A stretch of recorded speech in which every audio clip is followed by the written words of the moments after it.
What's going on, internet? Analytic here, aka Dreams, and I'd like to welcome you to mine, which I call the Notorious Mass Effect podcast. I'm your hip hop and gaming news source with a little bit of R&B mixed in. For episode 130, of course, we're going to be getting into the GOAT and his latest release, and also have a lot of interesting tidbits to get into, simply because it seems like currently it is Drake versus the hip-hop media, which is why this episode is titled that. But before we get into the episode, of course, I'll give you a life update, and in general, life is amazing, life is great, nothing to complain about. As far as the podcast, I really appreciate y'all who tune in every week, as we're on pace for 1.9 million total downloads in just 10 months under the new hosting platform Red Circle for the podcast. So with that being said, if you want to join the masses, make sure to click my link tree in my bio to follow my podcast. Whatever podcast platform you listen on, just go to that specific podcast and make sure to follow and hit the bell icon to be notified when I upload, because I upload consistently. So with that being said, also I want to shout out to the people who's supporting over at my social medias, my TikTok, my Twitter, my YouTube. At this point, my social medias are at a certain level where I can really see the consistent support and start to see different, I want to say viral moments, but impactful moments that are happening on my social media platforms where hip hop discussions are being had. So with that being said, I really appreciate that, because that wouldn't be possible without y'all's support. So if you haven't followed that, make sure to click my link tree in my bio, as I also have my social medias on that link tree, and follow either my TikTok, Twitter, YouTube, or follow all three of them. You know what I mean? Hey, the more support, the better, as I always try to bring y'all the best content when it comes to hip hop and gaming. So with that being said, a pretty short update. There's not really too much to get into, since I think this is back-to-back weeks where I'm making the episode. But of course, with the GOAT dropping, this episode had to be made, because I'm definitely getting into my overall review of For All the Dogs, and I think this type of review will definitely be interesting, because I have certain things I'm gonna bring up that I haven't seen anybody touch on. So with that being said, of course, this is also a gaming podcast, so we're going to start with gaming topics, then I'm going to get into my Drake review, and then we're going to end with like some overall news of gaming in hip-hop. So before that, make sure to click my link tree in my bio to access my social medias and follow to keep up with my latest activities. If you want to support the show financially, click my Cash App link located towards the top or the bottom of my link tree, as it helps the show overall. Oh, let me fix that. Oh, it says top, and I always fix it to bottom. Here we go. Also, make sure to share this podcast, rating the show 5 stars on whatever platform you're listening on, as this helps the show reach more people so we can grow together and affect the masses. And with that being said, let's get into the first topic of episode 130, which is, unfortunately, 2K24 and how they still have my brothers and sisters in the shackles of VC. And with that being said, let's get right into it. All right, first off, who is playing NBA 2K24 on PC? Because let me tell y'all something. 2K does not like y'all. The whole PC fandom, player base, whatever you want to call it, 2K hates y'all with a passion. And let me tell you why. So basically, there's a system that's called the anti-cheat system, and it's a more specific way to call it, but I'm not no nerd tech guy, so all I'm gonna call it is the anti-cheat system. And apparently that's very expensive to implement to your game, just so PC players doesn't cheat, right? Call of Duty has to do it. Really heavy competitive player bases have to do it, right? So with 2K, with NBA 2K, they would just rather not deal with that. So they just give y'all the bare bones, bare minimum effort. Shout out to Joe Budden. But basically the bare minimum is what they do on every single PC port for NBA 2K. Because technically PC got to a point where they was implementing certain custom shaders and things of that nature, where 2K was getting outperformed by consumers simply because on PC you can customize and mod. You can customize and mod certain things into the game and around the game. So they was making an entire mode, right, based on their capabilities. For example, 2K PC, 2K on PC, I forget which 2K it was, but there was this mode where you can play the 90s edition, the 80s edition, where you can have Jordan whole class and you can have Kareem's whole class come into the draft as if you was back in that time. And now that blew up so popular on PC first that 2K implemented it into its console editions later down the road. So that's just one of the many examples of PC consumers just outdoing 2K developers. So with that being said, 2K was like, how about this? Since y'all so much because they was bragging about it, right? Since y'all so much better than us at developing our game, we're gonna do the bare minimum every single time we release it now for the PC port. And that's what they've done. So with NBA 2K24 being released on September 8th, 2023 on Steam with the bare minimum version. Obviously on console, people are enjoying the gameplay, but there's other things such as VC that they dislike. But for the most part, they say 2K24 is a pretty solid game when it comes to gameplay. So PC has received the short end of the stick simply because of what I just said at the beginning of the segment. So now, as a response to that, it's the lowest rated game on Steam. Like, it's the lowest rated game. Like, it literally holds the record for the second lowest rating of all time on Steam. So with that being said, you can kind of see where I'm coming from when I'm talking about 2K's hatred for the PC fandom and for the PC player base, because they do not like y'all. That's as simple as I can put it. So the only game worse than 2K24 on Steam as far as ratings is Overwatch 2 with a slightly lower approval rating. Now, of course, people talk about the optimization of the game for PC. People talk about how it runs. People talk about the lack of graphical quality, even though PC by far is more enhanced and has more tools in its toolbox to have better graphics, right? Because if you have an updated PC, 9 times out of 10, really 10 times out of 10, it's going to look better than the console version. So PC players are disappointed with the PC version because of the lack of graphical quality compared to the features of the PS5 and the Xbox Series X versions. So you can see where also that irritation comes from, because they're like, we by far have the more advanced, I forget what you call it. We basically have advanced tool set for the PC to have more graphical capabilities. It's like if the PS4 version, or not even the PS4, it's like if the PlayStation 2 version came out and it looked more graphically enhanced than the PS5. You would get upset, right? That's simply what the PC players are going through, and I understand why they are getting upset with that, because at the end of the day, if you have more advanced hardware, that's the word I was looking for. You have more advanced hardware, then you would not want better version graphically or whatever, optimize everything in one on a lesser hardware, and then think the fan base of the higher hardware is not going to get upset. So now, in the result of that, NBA 2K24 is the lowest rated game on Steam, right? So with that being said, I kind of wanted to get into the review roundup of just the game as a whole, because I don't want this to be like a negative segment of 2K24. I want this to just be informative and also give my opinion on the overall aspects of 2K24. So this is what we're going to do.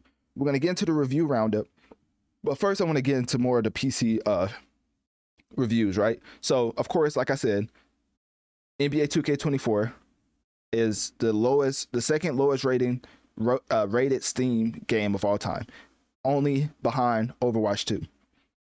The PC version is criticized, of course, for being based on last gen consoles, missing out on a plethora of graphical enhancements. And the game has a whopping 2,800 plus negative reviews on Steam compared to 315 positive reviews. So you can say all you want that this is like a witch hunt for 2K, and you're exactly right, because PC players are fed up. So with that being said, let's just get into the overall aspect of 2K24, right? So we're going to go over here, and this is what we're going to do. We're going to go through the people's review of 2K24. This is definitely risky. So for my people on live, if something happens, I may have to take it down, because you know Twitter search engine nowadays is they ain't called X for no reason. Anyways, let me keep going. So the people speak out about NBA 2K24. Finger guns is going to EGX. I don't know who that is, but basically he says, quote, is not welcoming to newcomers, and the inspired. Is that supposed to say inspired? I don't know. The practice of MTX is about as subtle as ball to the face. I don't know what that means. Anyways, let's keep going. Somebody says NBA 2K24 reviews made him sad. I'm thinking of buying 2K24. I need some actual reviews. If we believe in, oh no, that's a little different. NBA 2K24 review. Let me see. Stunning sports game wants you to spin. Oh, okay. So let me yeah, right here. So PlayStation USA, right, said stunning sports game wants you to spin, which is an accurate description as far as a review, because the only critiques I've seen of 2K24 is that the microtransactions is out of hand. Like, it's gotten to a point where this is just like, what did DeMarcus Cousins say after his playoff game or whatever? He was like, this is you know what, ridiculous. This is just ridiculous. And that's how microtransactions has been playing out in NBA 2K24. Because it's like, I've played 2K23, and the only reason I didn't play this year, because I don't know if y'all noticed, but this is like the best year in gaming ever. I mean, Star Wars, Spiderman's coming, Starfield, Cyberpunk got fixed. What else? Mario's coming out. Zelda's been out. Baldur's Gate's been out. What else? There's just so many games. Armored Core, and these are like game of the. I'm not just talking about some regular game. Hi-Fi Rush, like these are all game of the year quality nominees, right? Of course, for the games who haven't come out yet, you know, it's still, the jury is still out. But for the most part, this is the best year in gaming, hands down. Like Elden Ring from last year, I think pushed all these release dates back so they will have their time to shine. And boy, are they shining, because this year is like gaming is an expensive hobby, but when a bunch of, in a different variety, mind you, of game of the year quality games come out, man, you better start budgeting. That's all I know. So anyways, because I played a bunch of games this year and all of them have been fire. So that's a little side tangent. So getting back into 2K24, the reason why I'm getting to the people's review of 2K24 is simply because, you know, the overall critics is kind of what I focus on for the Steam version. So I kind of want to get into the overall fandom review for the other consoles. So my personal review wouldn't hold weight simply because I didn't play the game. 2K23 I did play, and I thought it was phenomenal. As far as my story, I mean, everybody was like, man, I'm not trying to sit in the studio with Boss and then go play just to play a game. But me, I thought that was fun. Like, as a hip hop connoisseur myself, I thought that was pretty fire. And we got an unreleased J. Cole verse. No matter how, you know, disrespectful Jermaine fans think I am towards their artist or their favorite artist, I still believe that unreleased verse is pretty fire, and we only was able to hear that through 2K. A lot of people forgot about that, but hey, if it was Drake, they wouldn't have. But that's a subject for another day. It's all right. Had to throw that Jermaine diss in there. But anyways, let's keep going. So another person said there's a lot to love about NBA 2K24, and point blank, you won't find a better sports game on the market. Well, I do agree with the New York Daily News tweet about you won't find a better sports game on the market, because if they're talking about basketball, obviously 2K is the only basketball simulator out there. But if you're talking about Madden, FIFA, all the other sports games, compared to 2K brings the most innovative features year after year. I know a lot of people be like, oh, it's just the same game. You haven't been following 2K, but coming from the days of when you had to sit at the free throw line and put the two arrows together to shoot the free throw, let's just say we've came a long way. And go back in the day of Madden to today's Madden, is basically the same. Like I don't think anything has changed from Madden 14 all the way up to now. But go to 2K14, come to this game, you will see a lot has changed in the gameplay. So that being said, I agree with that point, and that's basically the last one I want to get into.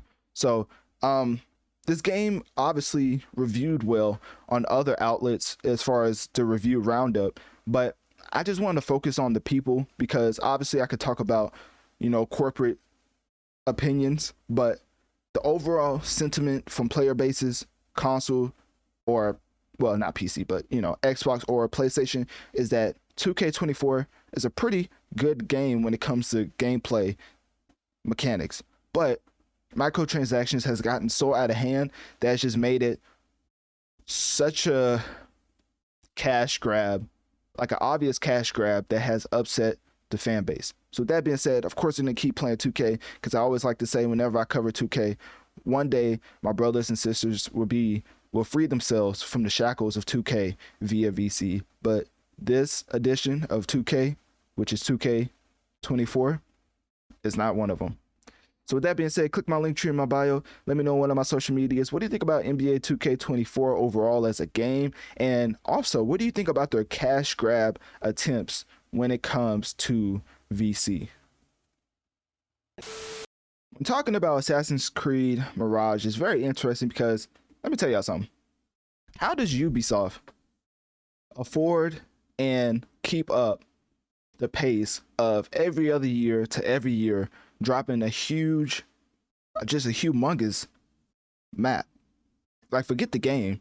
As far as each Assassin's Creed, how do they keep putting out games with this humongous map with nothing to do in it? Like, obviously, like I said at the end, there's nothing to do in the maps, but to keep putting out open world after open world game, like, what do they do? Are they reusing assets? Me, as a person who's never played Assassin's Creed, I find it very interesting the pace that Ubisoft puts out their games, and their humongous games like Assassin's Creed Valhalla, Assassin's Creed Odyssey. Like, I remember watching somebody play Assassin's Creed Odyssey, and I felt like he was playing the game for years. And at this point, I'm like, bro, they came out with like 2 or 3 other games in that time span. I was like, ain't no way.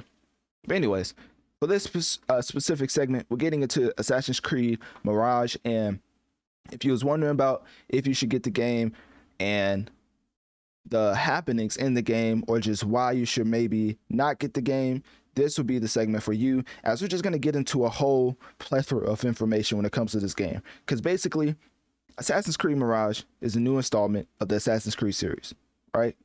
So with that being said, it's set in ninth, because this is the biggest thing with these Assassin's Creed storylines. They're set in like different locations, like vastly different locations, right? Like Valhalla, I believe, was like Viking territory and things like that. Odyssey was like Greek mythology on some God of War type beat. So it's vastly different set locations. For this one, it's set in 9th century Baghdad and explores the origin story of Basim. Obviously, I don't know who that is. I don't play Assassin's Creed, but I'm here to give you the information. So anyways, Ubisoft developed the game, of course, that should go without saying. This game released October 5th, 2023, 1 week earlier than initially planned. So not only are they releasing these humongous games at a rapid pace, but with this game, they released it a week earlier than initially planned. So apparently this game is not as big as the other games, because, you know, they probably heard the feedback about players not liking the side quests, and basically them having Ubisoft putting so many boring and just straight up trash side quests in the game made players upset. So with that being said, Mirage is more of a condensed Assassin's Creed. So it's available on all platforms: PS5, PS4, Xbox Series X, Xbox One, PC, Ubisoft Store, and Epic Game Store for those who's on PC. I don't even know why I couldn't think of that. And with that being said, there's 3 editions. There's a standard edition, of course, that's $50. Deluxe edition, that's $60, and a collector's edition, that's $150. Now, that's interesting in itself, because usually the next gen price is around $70, I believe. So usually next gen is $70. So the standard edition, if it was next gen, would be $70. Deluxe would be like $80 or $90, and then the collectors is usually around $150. But that's besides the point. because standard edition is 50. So that's not even like regular old gen price, which is 60. It's $50, which, you know, some people may be like, it's still a lot of money, but it could be more. So with the setting, of course, we already talked about that, as 9th century Baghdad. The game completion, it really respects your time. This is one of those games where you could play it along with another video game, because if you don't know, this is one of the best years in gaming. I mean, tell me another year when we've had Mario and Zelda in the same year, Star Wars and Spiderman in the same year, Baldur's Gate in the same year, which people are saying is one of the best turn-based games of all time, if not the best. And then you have games on, even on the Xbox Game Pass, that's being propped up as a contender for Game of the Year, and Hi-Fi Rush.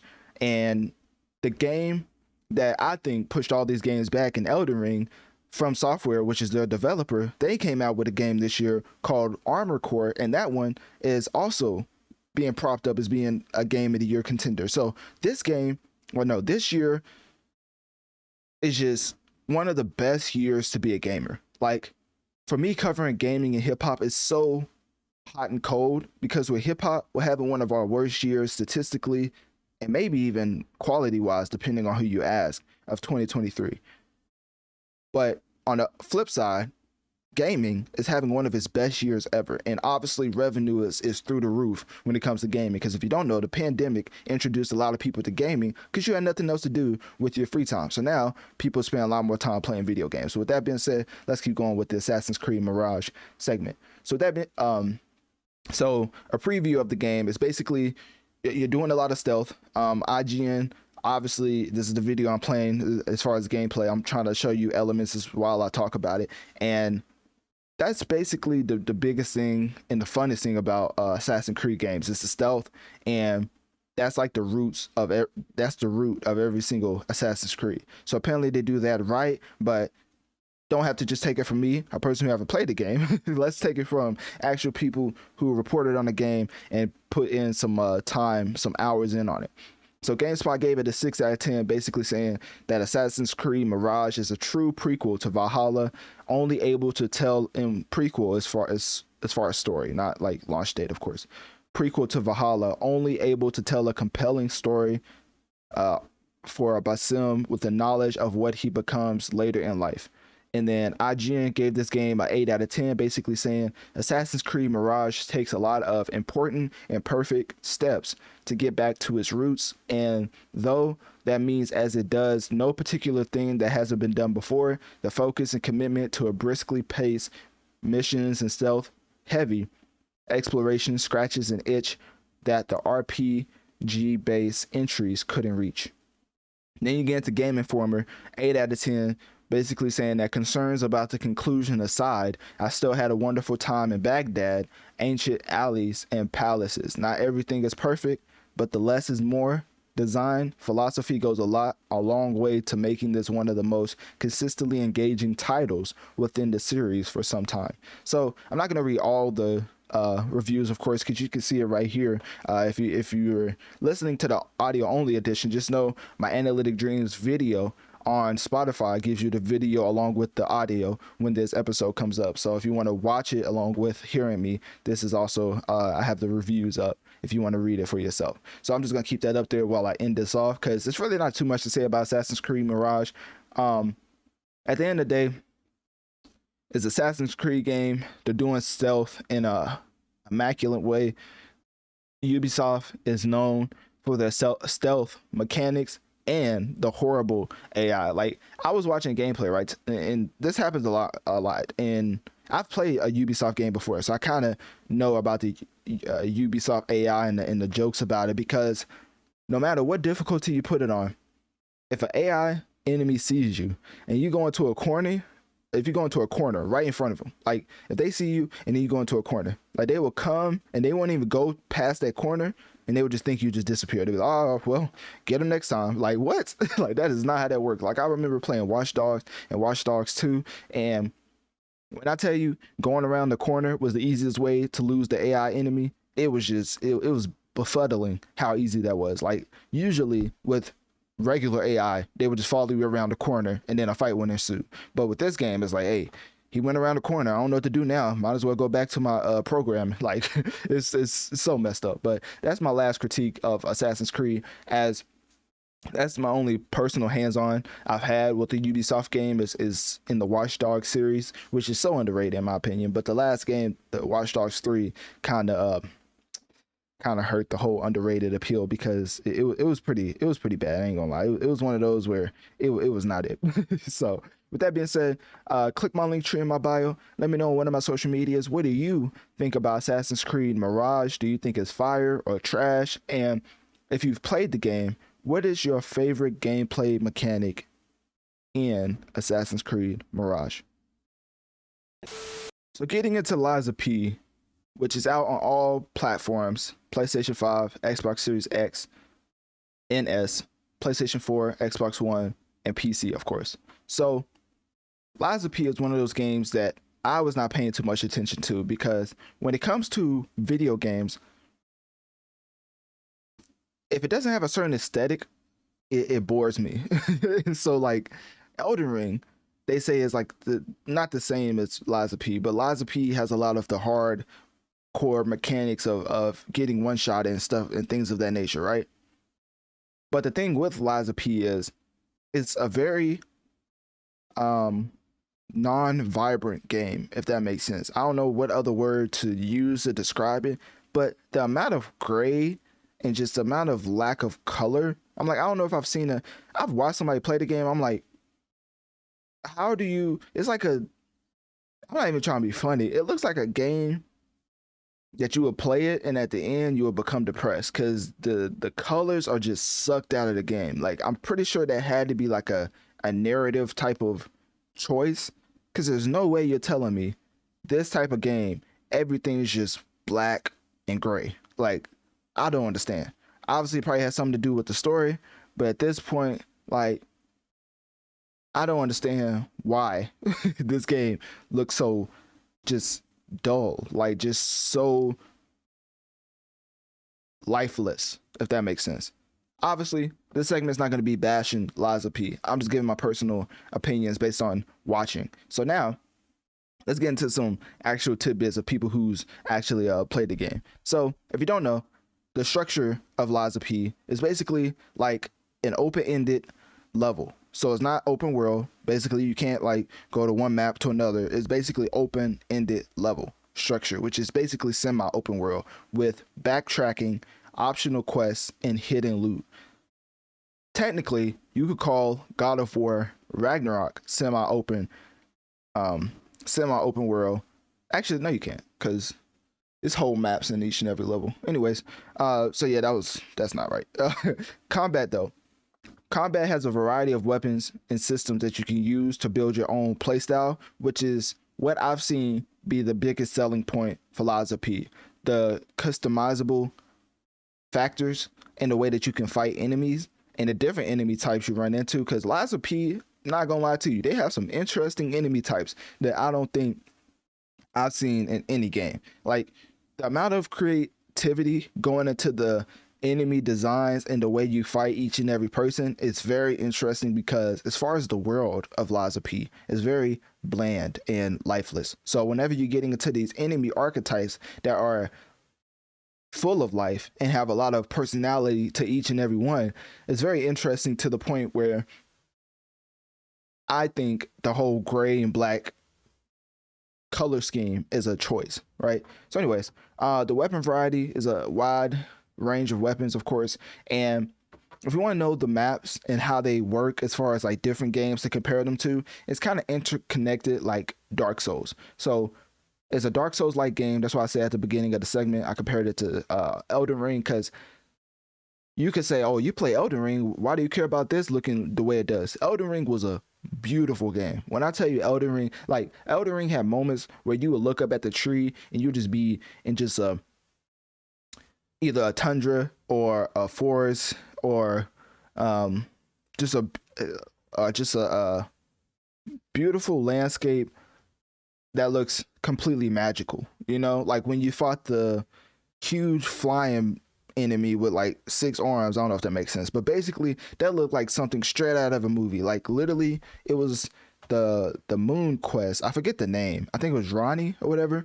But when you was completing that quest to get that certain ending, and it was like the moon, and you was fighting the final boss, and it was like flying around. It was like that was the most magical setting I've ever seen in a video game. Anyways, that being said,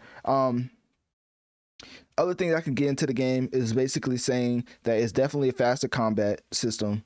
So don't think it's like super slow like Dark Souls. You can customize your play style to however you like. So don't just think you're stuck to one play style and the game's just gonna force you to play that way. You can play however you want, plethora, variety, so many ways to play this game. So that's the biggest thing you need to know. It's very, very customizable when it comes to gameplay and gameplay mechanics. So with that being said, let's get into some actual review roundups of the video game, right?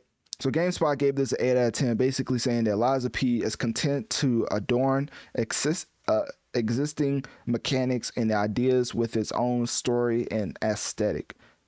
This may be a derivative approach, but it nails the core Souls-like experience, which with each of its various mechanics seamlessly coalescing to create a thrilling action game that's challenging, varied, and dripping with atmosphere. Now that is a bunch of words saying absolutely nothing. So we're gonna keep going. IGN gave this game an 8 out of 10, basically saying that Lies of P might not branch out particularly far from its Souls-like inspiration, but like a marionette controlled by a skilled puppet master, it plays the part extremely well in a wonderfully dark fantasy world. It must be said that its uneven difficulty didn't always make me feel like an underdog, especially when playing as a brawny, overpowered version of Pinocchio with a massive weapon and a combat pigeonholed me into a specific playstyle. I don't agree with that, 'cause I've seen a lot of different playstyles. So it's saying it pigeonholed him to a specific playstyle. Oh, because he had a massive weapon. Okay, that makes sense.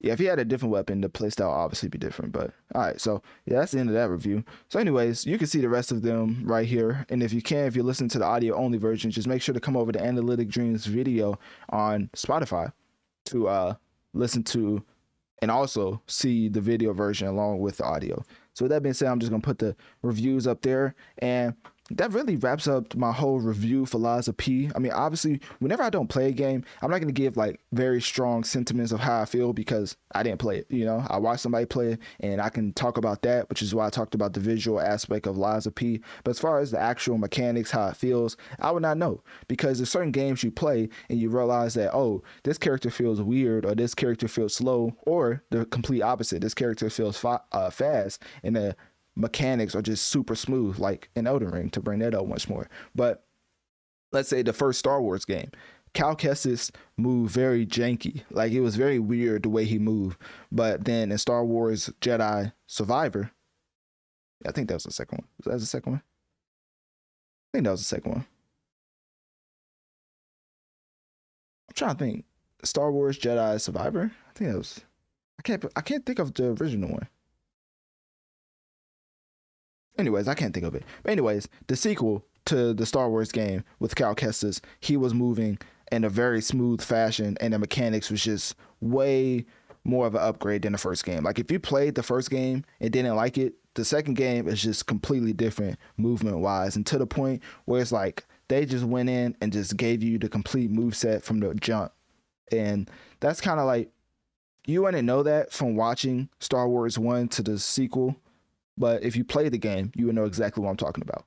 So that being said, for Lies of P, it seems like it's a pretty solid game, but it's definitely an acquired taste, as it takes a lot of inspiration from Dark Souls. And at the end of the day, there's nothing wrong with taking inspiration from Dark Souls, because obviously those are the games that's being championed right now. I mean, Elden Ring, Sekiro, what else? There's other games like that. I can't really think of too many games as Dark Souls that's close to that. That's basically it. But those are both Game of the Year winners. So pretty good list right there to be a part of. So anyways, click my link tree in my bio. Let me know on one of my social medias. What do you think about Lies of P in general? And if you play the game, what is your favorite gameplay mechanic in it? It is time to talk about one of the greatest games of our generation. When I say one of the greatest games, this game hasn't even been released yet. So you already know my anticipation levels are through the roof. Exponentially higher than most fans because, unlike most, this made me switch from Xbox to PlayStation. Now I would say unlike most, but I mean PlayStation is winning the console race. So at this point, it's like obviously other people switch, but maybe they had other reasons. For me, it's only specifically because I love the Xbox controller. That's one of the things I still feel like is better than any PlayStation controller ever made.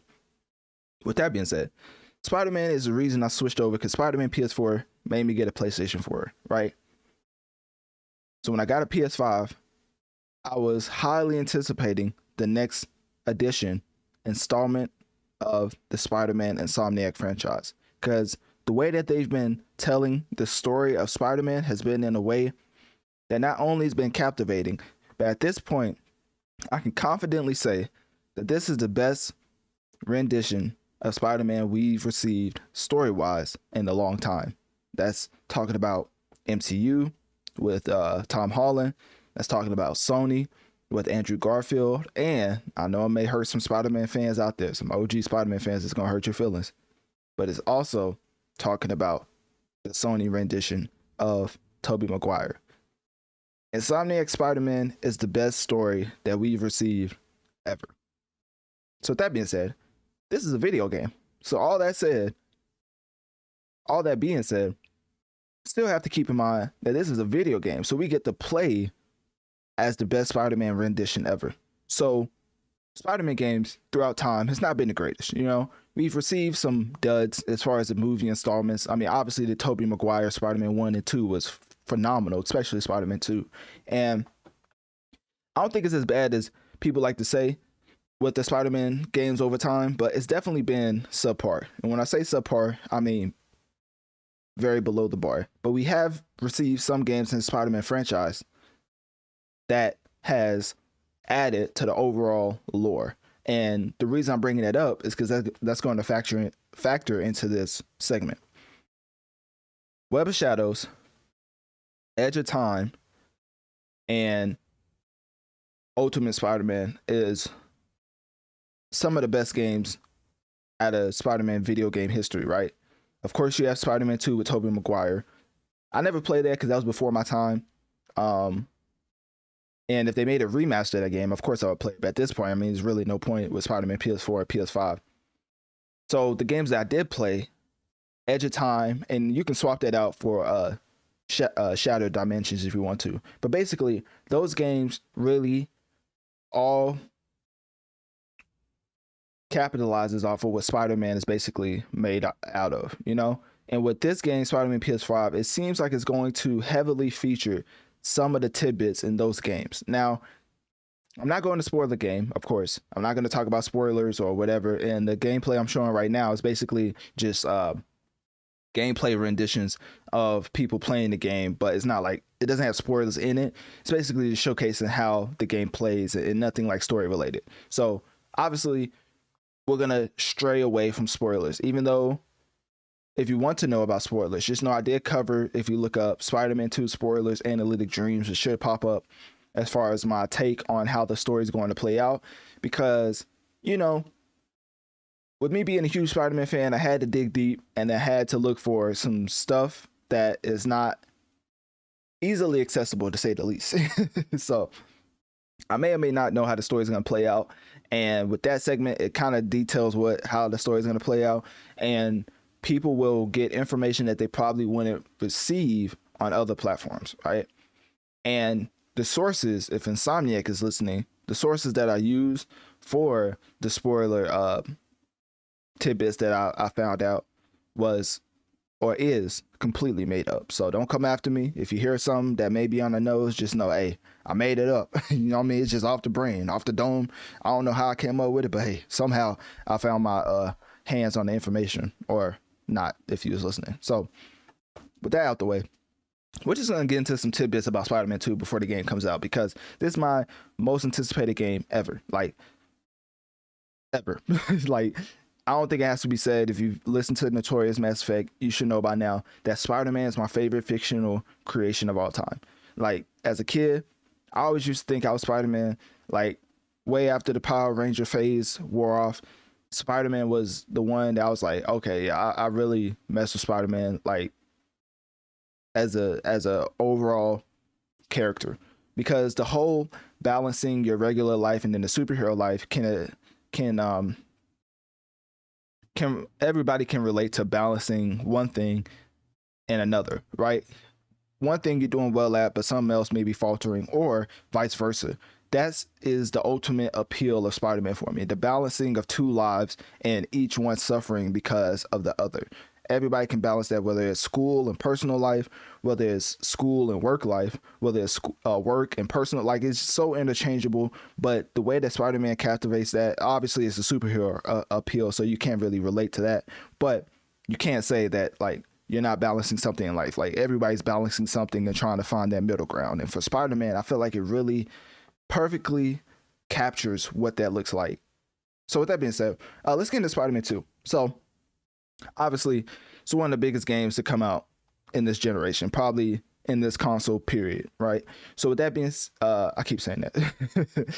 And Spider-Man PS4, of course, was a massive success. Like, the epitome of what a console seller looks like. So like 20 million sales, 33 million, including Miles Morales, outperformed all the other PlayStation exclusives like God of War, Uncharted, Witcher. I don't think it outsold Last of Us, but that's another discussion for another day. So with that, the sequel, of course, is going to perform even better, because now, with receiving so many not bad but mediocre Spider-Man games, it's like when Spider-Man PS4 was about to come out, everybody was still skeptical. Like, it was a whole thing over Puddlegate for some reason. I don't even know why that was a highlight. But for me, I still had my doubts, because it's like, I'm not used to having an open world game like this with Spider-Man being good, you know? So when Spider-Man PS4 was actually solid, beyond solid, amazing, probably the best Spider-Man video game ever, and for PS5 to be basically playing off of that in a way that makes you realize that it's not just a cash grab. They're not just reusing the same assets and putting out a game. They're also adding story tidbits and costumes that makes it feel like an addition to Spider-Man PS4. I mean, some of the additions, gameplay wise, is the way you can launch yourself with the webs, which is a play off of Spider-Man 2. The way that you can use your web wings, which I don't think we've ever had that in a Spider-Man game, as far as like using your web wings, transversing the environment. So that's a new thing entirely.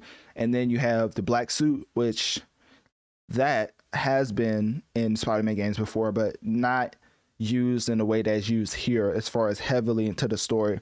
I mean, I guess you can say Web of Shadows, but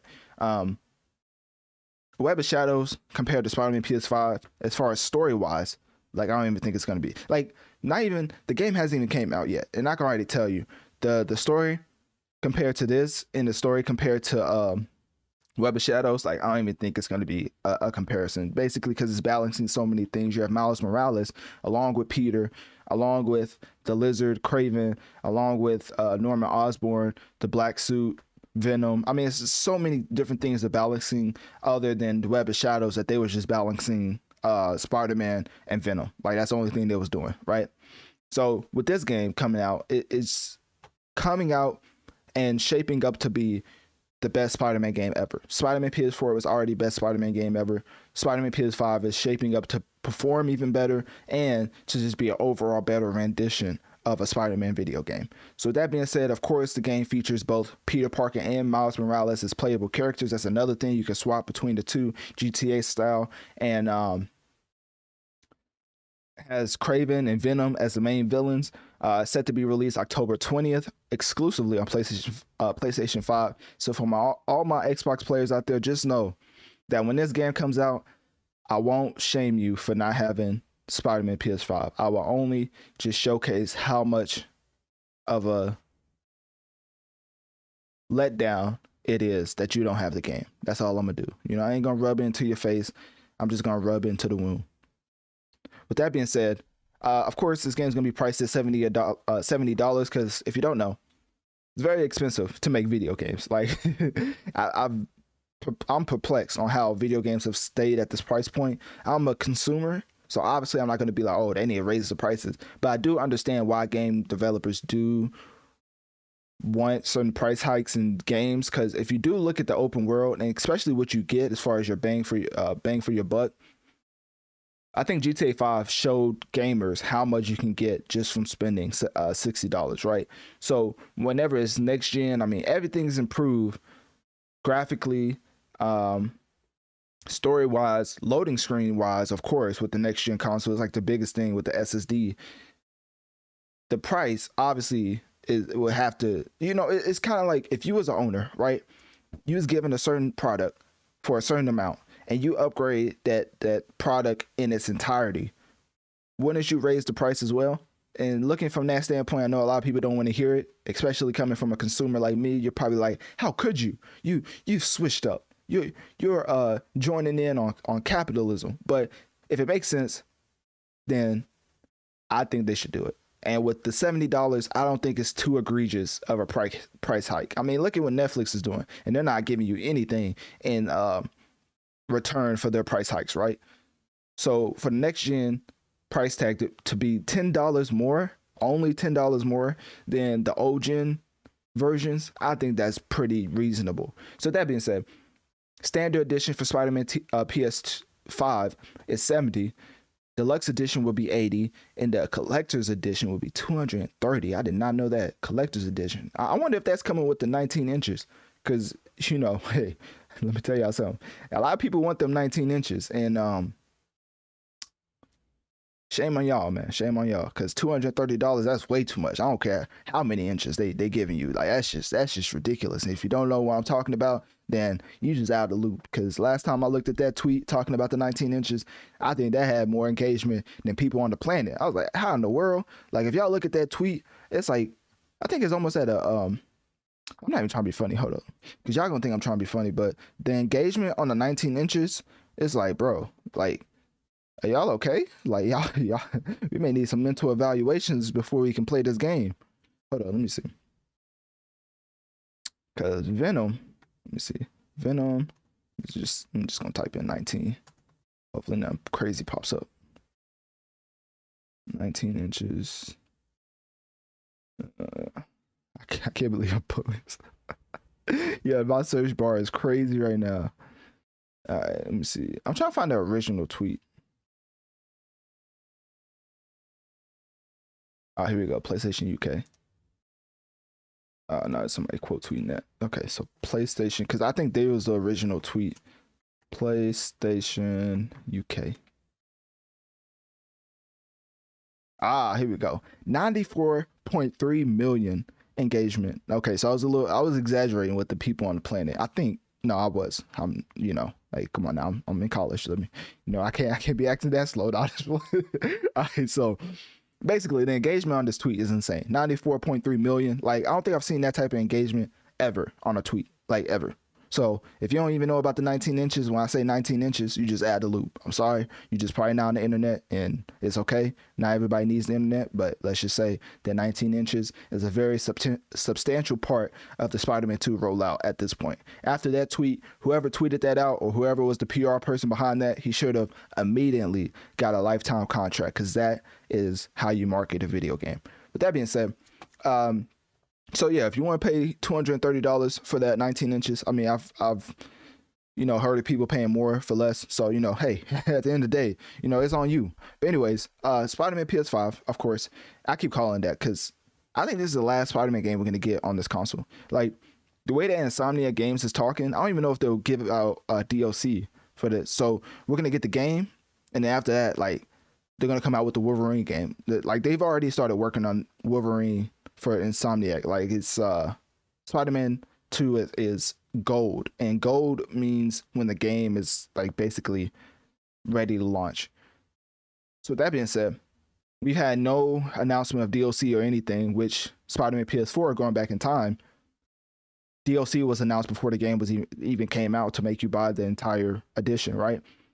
Which was the City Never Sleeps edition, I believe. So with Spider-Man 2 not even having DLC announced, I don't know if it's because, honestly, I'm just gonna say it. Spider-Man 2 is going to be the last game on PS5. So they're not going to come out with another one until the PS6 comes out. And that won't be until like 2026 or something like that, which also heightened my anticipation for this game. Because if you don't know, Spider-Man is going to be a flagship of PlayStation. For them to put so much credence into this game, knowing it's going to hold us over until the next console comes out, like you already have to imagine the amount of stuff that's going to be happening in this game. And no DLC, like people are saying that the game won't be that long, like it will be around the same runtime as Spider-Man PS4, but we don't know if that's DLC included. We don't know if that, like, okay, so basically they're saying 20 to 30 hours would suffice for the main story. That's how long it would take you to beat the main story. But if you do side missions, if you go for the platinum trophy, of course you'll get into the 40-50 range. But that's still a lot of story. Like 20 to 30 of straight story from Insomniac is still a lot, because you already know it's going to be a plethora of cutscenes, great performances. I mean, the guy who's voicing Venom, I think he voiced like Candyman, or he voices like a bunch of horror villains. So basically they got the best of the best for these characters. And the way that the story is going to play out, that's going to be a spoiler. So let's just say DLC may not make sense for this game. They're going to give us everything in its initial package. So that being said, it's really not too much to get into. Oh, here are the suits. Let me go back to that. Here are the suits for pre-ordering. Yeah, here we go. So that's another thing I want to talk about. I don't know if Insomniac got a little,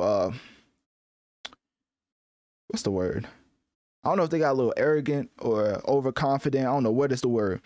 But ever since they made one of the better Spider-Man unique outfits ever created with the whole white symbol, because even now it still looks great and it still looks amazing. And you look at the white symbol for Spider-Man, you think to yourself, oh, that's the video game Insomniac version of Spider-Man, right?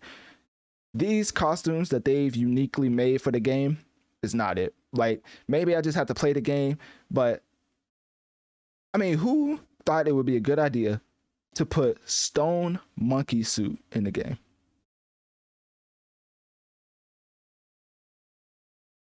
Like, forget the fact that it's for Peter, right?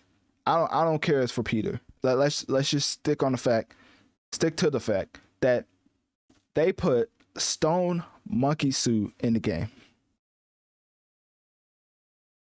I ain't trying to see nothing, no type of monkey rendition of no suit when Miles Morales is also in the game, because I ain't trying to have no type of confusion, because you already know people be on that funny tip when it comes to monkey and black people, so we ain't trying to even get close to that conversation. So to put a whole monkey suit in the game, like Spider-Man, doesn't make no sense to put monkey suit in the game. Am I tripping? Like Red Spectre, Apocalyptic, even Tactical, Agmatic, like all those make sense, right? Stone Monkey, like come on, man. Like I don't know who put that suit into the game, but they need to be fired. They need to be fired ASAP. And I'm sorry, like that's just, I know it's probably it better be one of Peter's suits. It better not be one of Miles' suits. I say, hey, it's gonna be different levels. It's gonna be like when I play MK1 and then it play as a single black person throughout the whole story. I'm gonna go off. It ain't gonna be nice. So yeah, whoever made Stone Monkey, y'all need to be fired. I ain't gonna cap to you. So besides that, other additions to the game, because Spider-Man 2 is, like I said, a complete addition to Spider-Man PS4 and not just a cheap cash grab. Another thing is that they have additional Brooklyn and Queens added as far as the map, which is like double the size of the last map in Spider-Man PS4. There's 60 unlockable suits and side missions and stuff. What else? Preloading for the game starts October 13th and requires approximately 88 gigabytes of storage space. Release times vary by region, with some players having access on the 19th and others on the 20th. So with that being said, you may have to do what the NBA 2K players did when they went to I don't know if it was Sweden. They went somewhere. Well, time wise, like they changed the time on the console so they could get the game early. You may have to do that for Spider-Man. And by they, I mean me. I'm definitely the earliest I can get my hands on it, the better. Pause. But anyways, so at the end of the day, Spider-Man 2 is going to be fantastic. It's really not too much I can say about the game at this point. Besides, the story seems immaculate. The Venom design is top tier, like one of the best designs. Like it behooves me how Spider-Man is such a iconic character, and Insomniac is somehow finding new ways to keep you invested and captivated into its story. Like, you kind of know the beats that they're going to follow throughout the storyline, but the way that they're delivering to you, and especially some of the things I heard, like, it's going to be characters that's not used to being other characters in this game.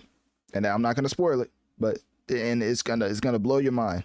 It's gonna blow your mind to the point where you may have to hit the pause button and just stare at the screen. Like, Insomniac has some stuff planned for this game, and all I gotta say is I can't wait. Like, I thoroughly am anticipating this game to the point where when this game comes out, man, I may go missing. I'll just fly. I'm still gonna be here to give y'all content and stuff. And obviously, I'll probably stream it. So if you want to watch me stream it, which, you know, streaming is not one of the things I promote because I'm a podcaster. You know, I always like to say I'm a podcaster who streams. Streaming is not my specialty, but if you want to see it, I will stream it just so if you want to see it and comment while I play the game. But at the end of the day, can't wait for the game. It's gonna be fantastic, amazing, spectacular. No, all right, my fault. I'm gonna keep that in the tuck. So yeah, what else? This is the last time I'm gonna talk about this game before it comes out. So I'm trying to think if there's anything else I need to talk about. Transversal is going to be 2 times faster than the last game. If you don't know, Spider-Man PS4 started you out at a certain speed, and then you got up to the max speed as you leveled up. Spider-Man is going to start at that max speed for Spider-Man PS2 because, you know, the map is 2 times bigger, and of course with the web wings, it's going to make it easier to transverse the environment, and it's going to be way faster. And there's a way you can turn off the handicap as far as swinging. So sort of like Spider-Man 2, you could have all the physics unlocked for you, so you could put your swinging on hard mode, if that makes sense, which it may sound worse than it actually is. Like, when you actually play the game, you may want to turn it off. So I'm trying to think. That's basically it. I don't want to overtalk because I think I've covered everything. Yeah, with that being said, whoever made the stone monkey suit, I hope you get fired. That's how I want to end this off. So click my link tree in my bio. Click my link tree in my bio. Let me know on one of my social medias. What do you think about Spider-Man 2 Insomniac Games rollout for the game? And what is the most anticipated thing that you're looking forward to when this game eventually comes out October 20th? I know what y'all saying. You saying Drake could have treated us better or whatever, but I don't know. I think he did all right. You know what I'm saying?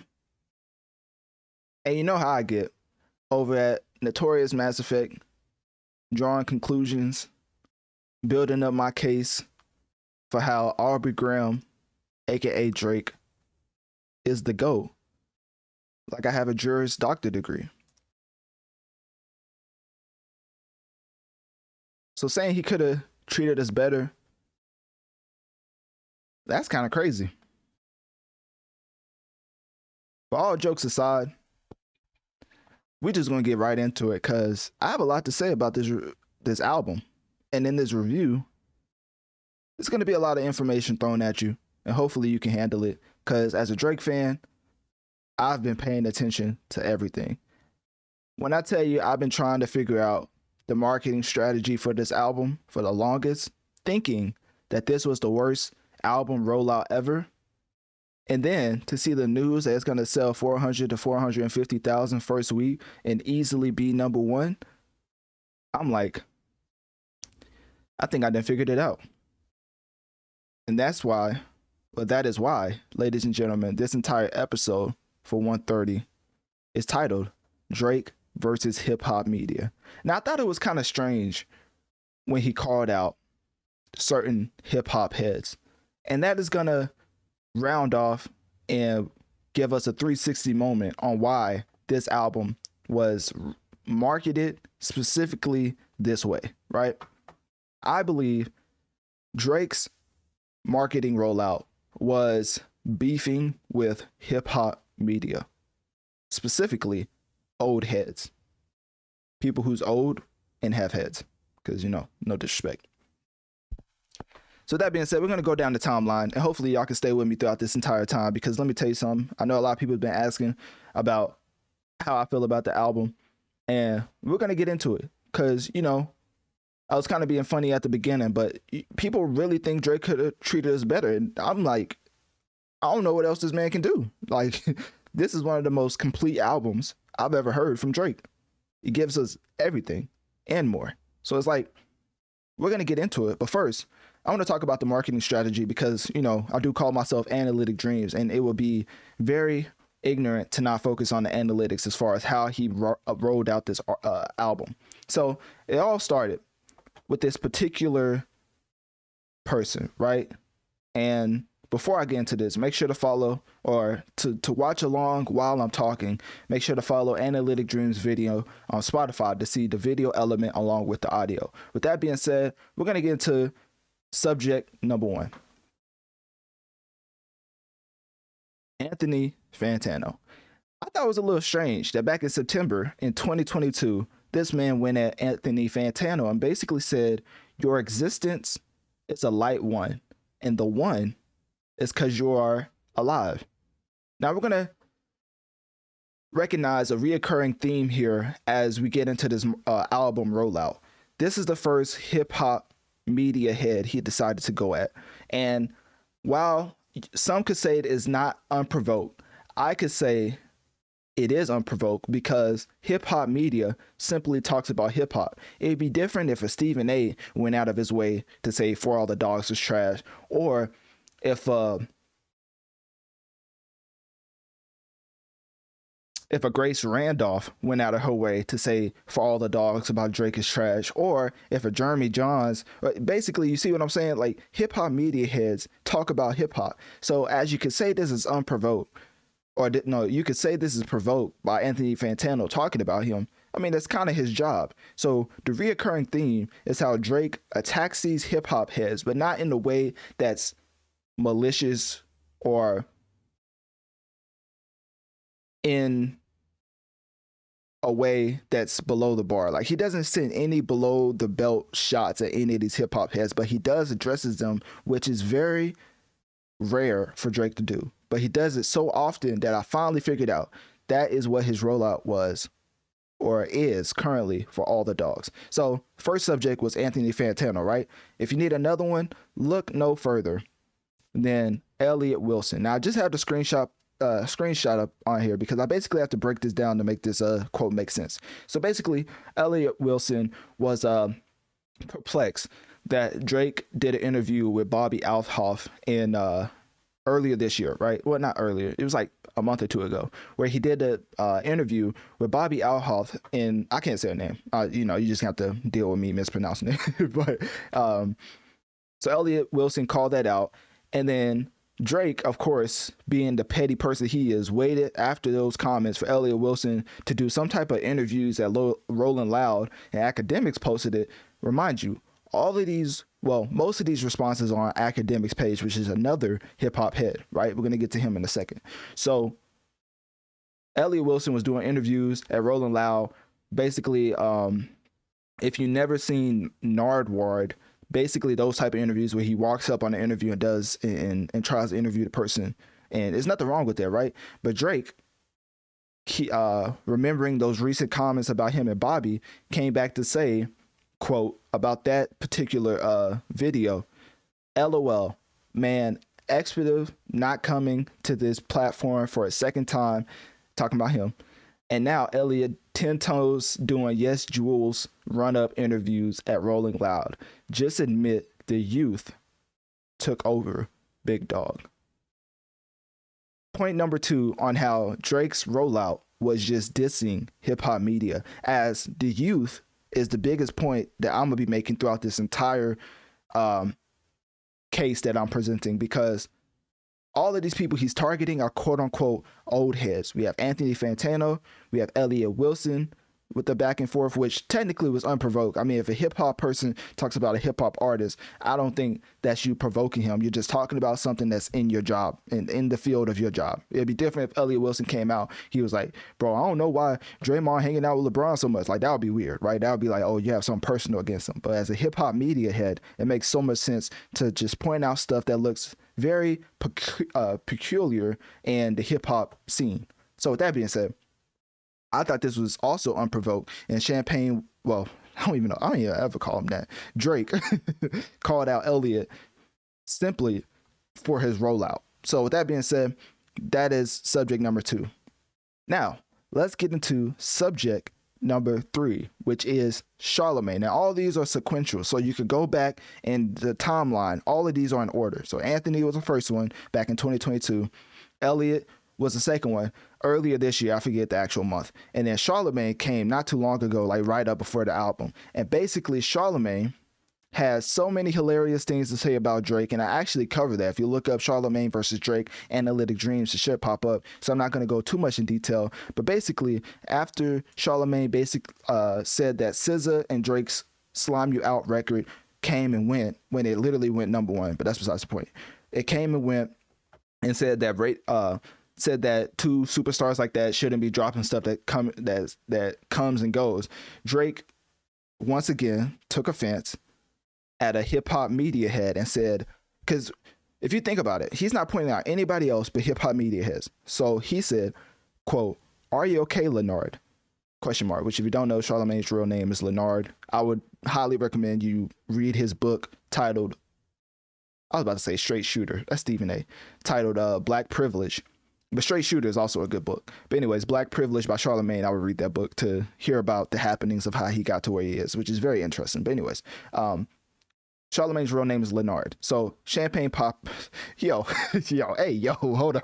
Nah, but we ain't gonna slide past that. I'm gonna keep that in there, but hey, we are not calling him that. So Drake said, "Are you okay, Leonard?" with 2 question marks. "You kinda weirding me out, G. Like you really obsessed with me or something for years. Like you look in the mirror and wish you saw my reflection type beat. Whatever you gotta do to let it out, I'm sure your 435 loyal fans will stand by your expletive goof." So with that being said, he's going at another hip hop media, subject number 3 that we're currently on. And Drake is obviously saying that he does not mess with any of these hip hop head opinions about him, right? Any negative critique is not warranted with the rollout for all the dogs. But in reverse, what he said about Elliot talking about the youth taking over, remember he did an interview with Bobby Althoff. He's championing and flying out Kai Cenat to his concerts. He's jumping on every single young platform that he can as far as academics page. If you don't know, a bunch of kids follow academics. So he's trying to stick into the certain good graces of the youth while going against the old heads, making it seem like it's Drake versus the old head, which inherently makes him look like he's for the youth and he's with and he's amongst the youth. This is the rollout that I think Drake is using for all the dogs that was done in the greatest of efficiency. Y'all may think I'm riding or doing tricks or whatever, but let me tell you, this is exactly what Drake set out to do. Because all of these comments that hip hop media heads are making about a hip hop artist was pretty in bounds and wasn't like anything crazy. None of these hip hop heads came out. I was like, man, I don't know why Drake hanging out with his son like that. Like it wasn't an outlandish or out of bounds. It was just regular music critiques. So that was subject number 3, right? And Charlemagne literally I think he understood out of all of these people that Drake went at, I think he understood the most that Drake was trying to use him for a rollout. Basically saying that he was, if you don't remember, Charlemagne's response to this, Drake, because he went in on Charlemagne, calling him like the off-brand Morris Chestnut, all that other stuff. If you look at or listen to Charlemagne's response to Drake's diss, he basically said that him and Drake are in on a joke about every time he drops, he critiques it for his album rollout. But I think Charlemagne realizes that Drake was using him for his album rollout, so he played along with it to act like they was both in cahoots, when in all actuality, Drake really doesn't like him, but he's also using him for the rollout. So Charlemagne's the only one that pointed out that he's using him for a rollout. All these other people kind of just responded in fashion. Like Anthony Fantano responded to Drake, basically saying that, I forget what he said. His response to Drake was like, "Why are you coming at me?" type response. Like, it wasn't really aggressive, which, you know, with Anthony Fantano, it's you really can't get too aggressive when you're being a white man covering hip hop. Like, that's out the bag. Like nah, we not having that. Like, hip hop is mostly black people, and Anthony Fantano, for him to build up his fan base, because he has excellent takes on music, not trying to discredit him, but being a white man in hip hop, you have a certain perspective on you, so you can't act certain ways, right? Or they're just gonna completely turn on you. So I think he handled that in stride. Elliot Wilson handled that in stride, basically, you know, rebuttaling it with, you know, they all was just basically perplexed that Drake went so hard at him, and that's how. And Charlemagne did the opposite, calling out the rollout, calling out him using him for the rollout. So that's the third subject we have. Fourth subject, which y'all probably know, is the most recent one, and it's Joseph Anthony Budden. And this is what he had to say about Drake's For All the Dogs that now has been released. This is like Yachty rapping. This is like he rapping for the children. And that's my, yo, dog, I had to look up how old this was when I finished listening to the album. Mm-hmm. You are I want y'all to know that Joe Budden's critique was the most personal, because he brought up age, and that's specifically what Drake was trying to do with this rollout. 36. Your birthday is in 20 days. I Googled that too. You only 37 years old. Get the away from some of these younger niggas and stop these 25-year-olds. Another personal shot from Joe Budden. So this was the most personal, and that's why Drake, out of all the responses, I feel like he was the most emotional with this one, because he realized that, all right, so Joe finally took the bait of calling him old, right? Because Drake's whole rollout for All the Dogs was kind of championing the youth, coinciding with the youth, bringing Yachty with him everywhere he went, which is just a representation of how the youth acts. So now, because you're attached to somebody, everybody's gonna look at you in a certain light, right? It'd be different. Like, if y'all think that Drake rolling around with Lil Yachty isn't a marketing play, imagine if Drake was rolling around with Griselda, or what's another, Benny the Butcher, or, you know what I mean? Like, he's trying to have the youth appeal. Like, obviously he could roll around with people who could easily enhance his musical ability, talking about like Saha the Prince, right? He could roll around with him if he wants to enhance his musical ability, which he claims is why he has Yachty around. He literally has Yachty around for the youth appeal, and for the youth to follow him and everything he does. Not saying that Yachty is the most popular, but when it comes to visual presentation and business mind, Lil Yachty is the best amongst his peers. And with that being said, obviously, I always say that Lil Yachty makes the worst audio music I've ever heard in my life. Like, as far as the audio format and sonically, Lil Yachty puts out the worst music ever. Like, sonically, like, he's just the worst ever. So that being said, I think he was using Yachty solely for youth appeal. So now with Joe Budden calling him out about age, I think that's what ticked him off the most. As you see right now, his response was lengthy, to say the least. Pause. He said, Joe Budden, this from Drake. This is Drake typing from his account. Under Academics page. Once again, I don't know if you can see it at the bottom, but it says reply to Champagne, because it's a screenshot by Academics, because it's Academics page. So once again, he responds at these hip hop heads, old heads, through a youthful media site. He says, Joe Budden, you have failed at music, period. I like the way he started that off. That was pretty fire. You left it behind to do what you are doing in this clip, because this is what actually pays your bills. For any artist watching, this is just a reminder you are watching a failure give their opinion on his idea of a recipe for success. A quitter give their opinion on how to achieve longevity. You switch careers, because the things that pop into your brain had you broke, living check to check, and the raps you write had 450 men. What's up with this 400 number? 475 for Charlemagne, 450 for Joe Budden. Like, is he keeping some type of list that we don't know about? Like, is Joe Budden and Charlemagne have some secret pop-ups we don't know about where only 400 people are showing up? Like, what's up with this 400 number? Like, how does that keep popping into Drake's brain? Like, you talking about what pops into Joe Budden's brain? Why 450 plus people keep popping into your brain when you when you come into approximately how many people they bringing out? Like, honestly, that's the thing that kept blowing me. I was like, what? Well, pause. But yeah, that was just wild. 450 men showing up to your shows in dusty and niece, I don't know how you say that, jeans to screw up their face to Mood Music 29 and pretend you are the GOAT. Please, to any artist, I thought this was the best part right here. To any artist that's doing what they feel is right, don't let these opinions affect your mindset after the fact. This guy is the poster child of frustration and surrendering. You retired and we never hung up your jersey. We don't even remember your number. We know you for doing this. You withdrew from rap, not because you accomplished all you need to, it's because it wasn't working for you. I never want anybody in the generations, another play off of age, generations, to think that everybody's entitled to their opinion is a real thing. This is a man projecting his own self-hate and the fact I did and continue to do everything he wanted to do for himself. If you need to put it to simpler terms, I own a 767. He owns a modest house in the 973 and flies first class on special occasions. Now, as far as a response, I'll give that a C-. I'm not gonna lie to you. I thought it was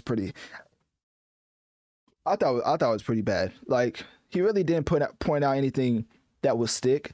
Because if you do know Joe Budden, he was successful in rap, and by the things that popped into his brain, not only did he transition from rap into entertainment field, which he was always trying to do when he was a rapper, he successfully did it and became one of the pioneers in podcasting, where Spotify giving him a deal literally opened up the floodgates to how much money podcasters can make. Joe Budden did that himself. It was Joe Budden, and that was it. And then that's when Joe Rogan realized, oh, you get this, how much from Spotify? And then he got the bag from Spotify. And then now Joe Budden's like more independent, but he's still like top of the top when it comes to analytics and podcasting. That's not me caping for Joe. I call myself Analytic Dreamz.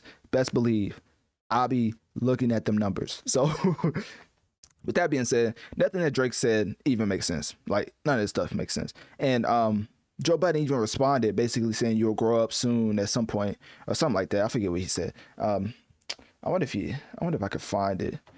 Hold up. We're gonna bring his response up, because his response was the epitome of how you respond to your girl when she's super upset and sends you like 3 essays of how she's upset, why she's upset, and who she's upset about. You know, it's all that oh, you should have did this, why you got me looking crazy, this, yada yada yada. It's like a huge paragraph, right? And then the epitome to how every dude responds is how Joe Budden responded to Drake. He basically said, yeah, right here, this is basically what he said. This man said, you can see it at the bottom. I think y'all can see it at the bottom, right? Let me put it up. Yeah, it's not getting bigger. All right. Anyways, if you can't read it at the bottom, he basically said, and he added his IG name, which I'm not going to say. He said, you'll grow up sooner or later. Father Time is undefeated. One of the things I say about Drake, one of the things I say about Joe Budden and Stephen A. Smith is they are the best orators that I've ever heard.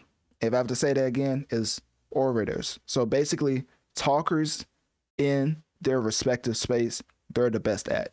And that's simply because the way they manipulate emotions is to be studied in collegiate institutions.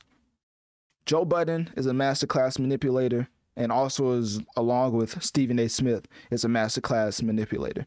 The way that you use your words to get what you want effectively, as both of them have, is a masterclass in how orators work at its finest, right? With that being said, Joe Budden gave the most generic response ever that can encapsulate anything in life.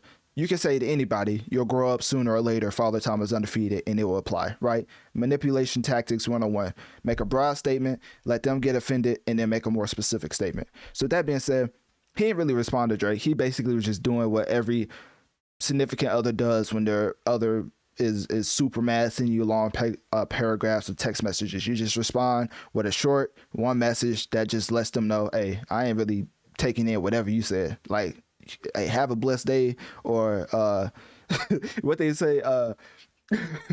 No, I like when people say so and they be like, hey, God bless you, or congratulations. I ain't reading all that. That's basically what Joe Budden just did to Drake. So anyways, that was what was that, subject number 4? Yeah, that was the most recent subject. So anyways, let's move on to my final point, which is my final subject, which is unfortunately academics. So the way that Drake went at academics was more lighthearted because, of course, academics falls into that youth promotion that Drake is wanting. The kids follow academics.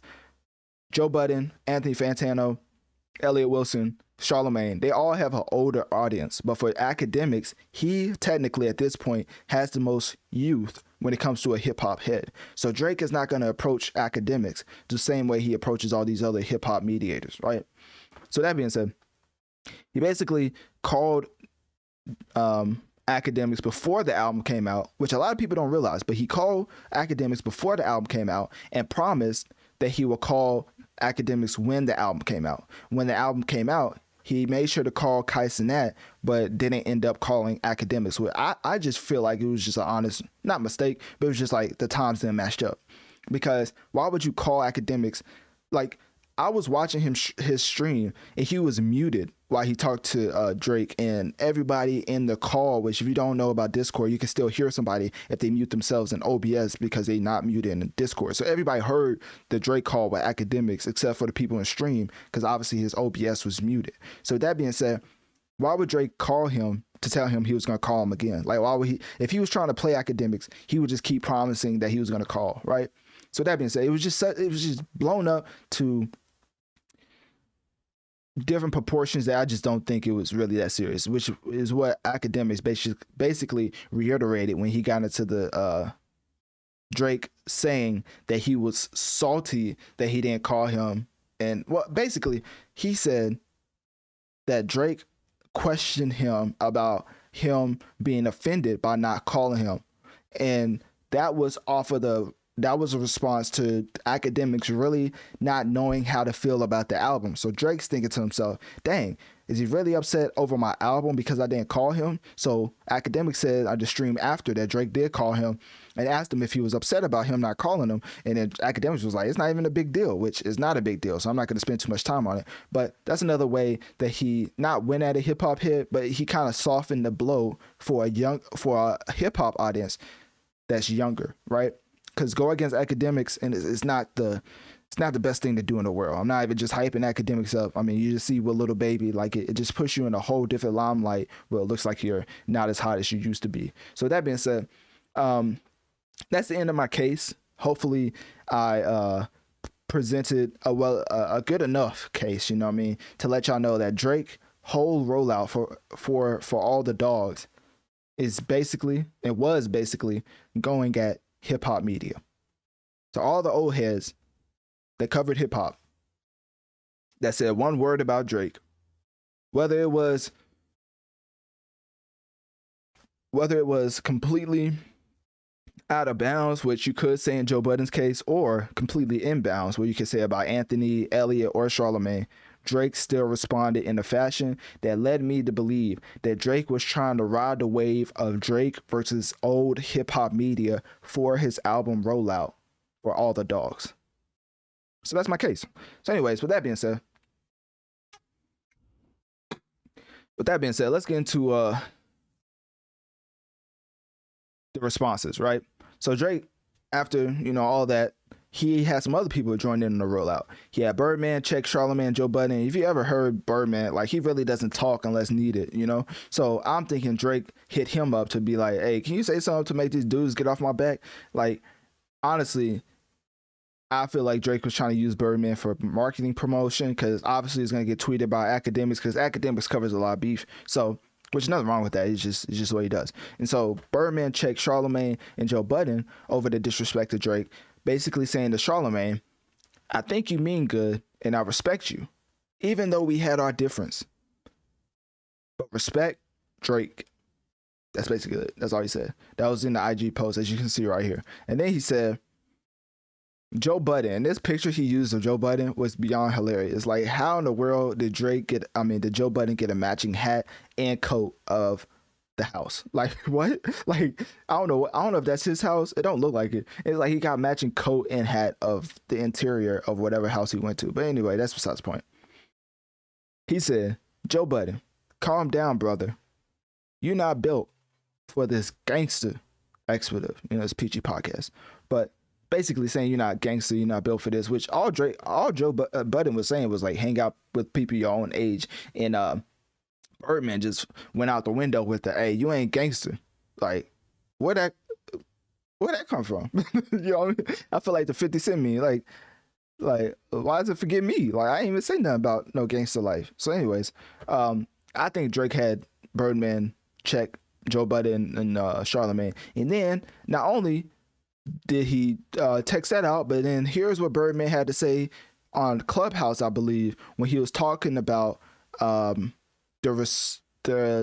Joe Budden and basically hip hop media itself disrespect, old head media, might I add, disrespect to Drake. And here was his sentiments right here.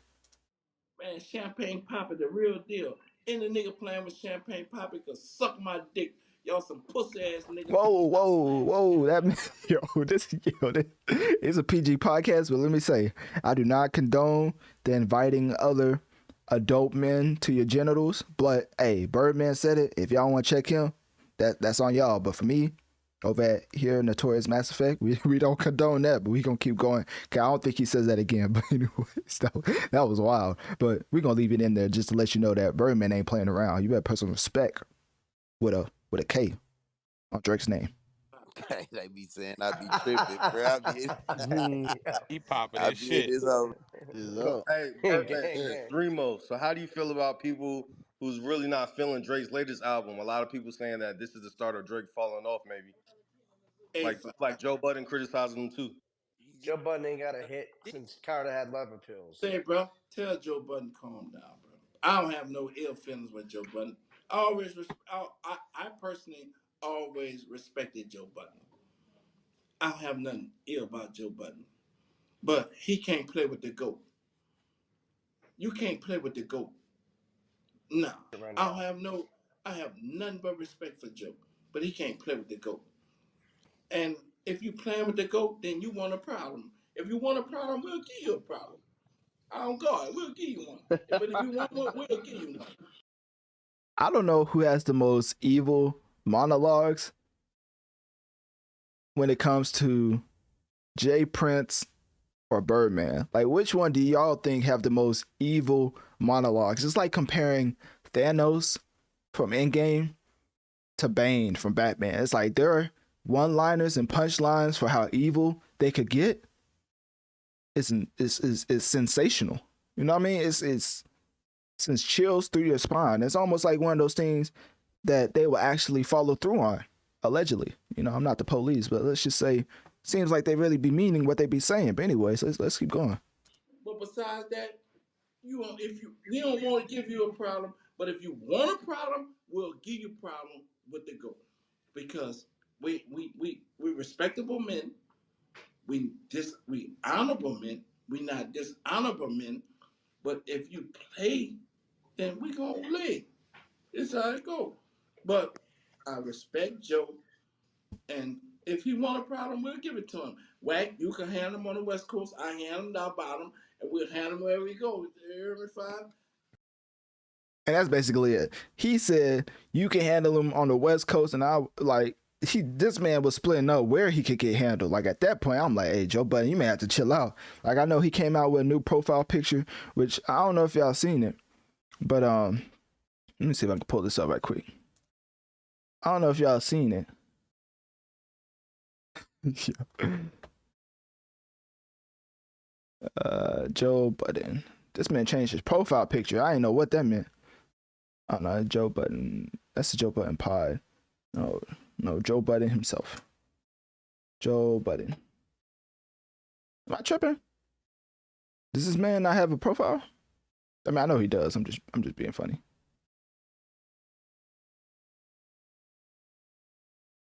Let me see.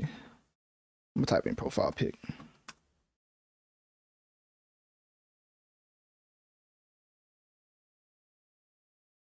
Oh, okay, here we go.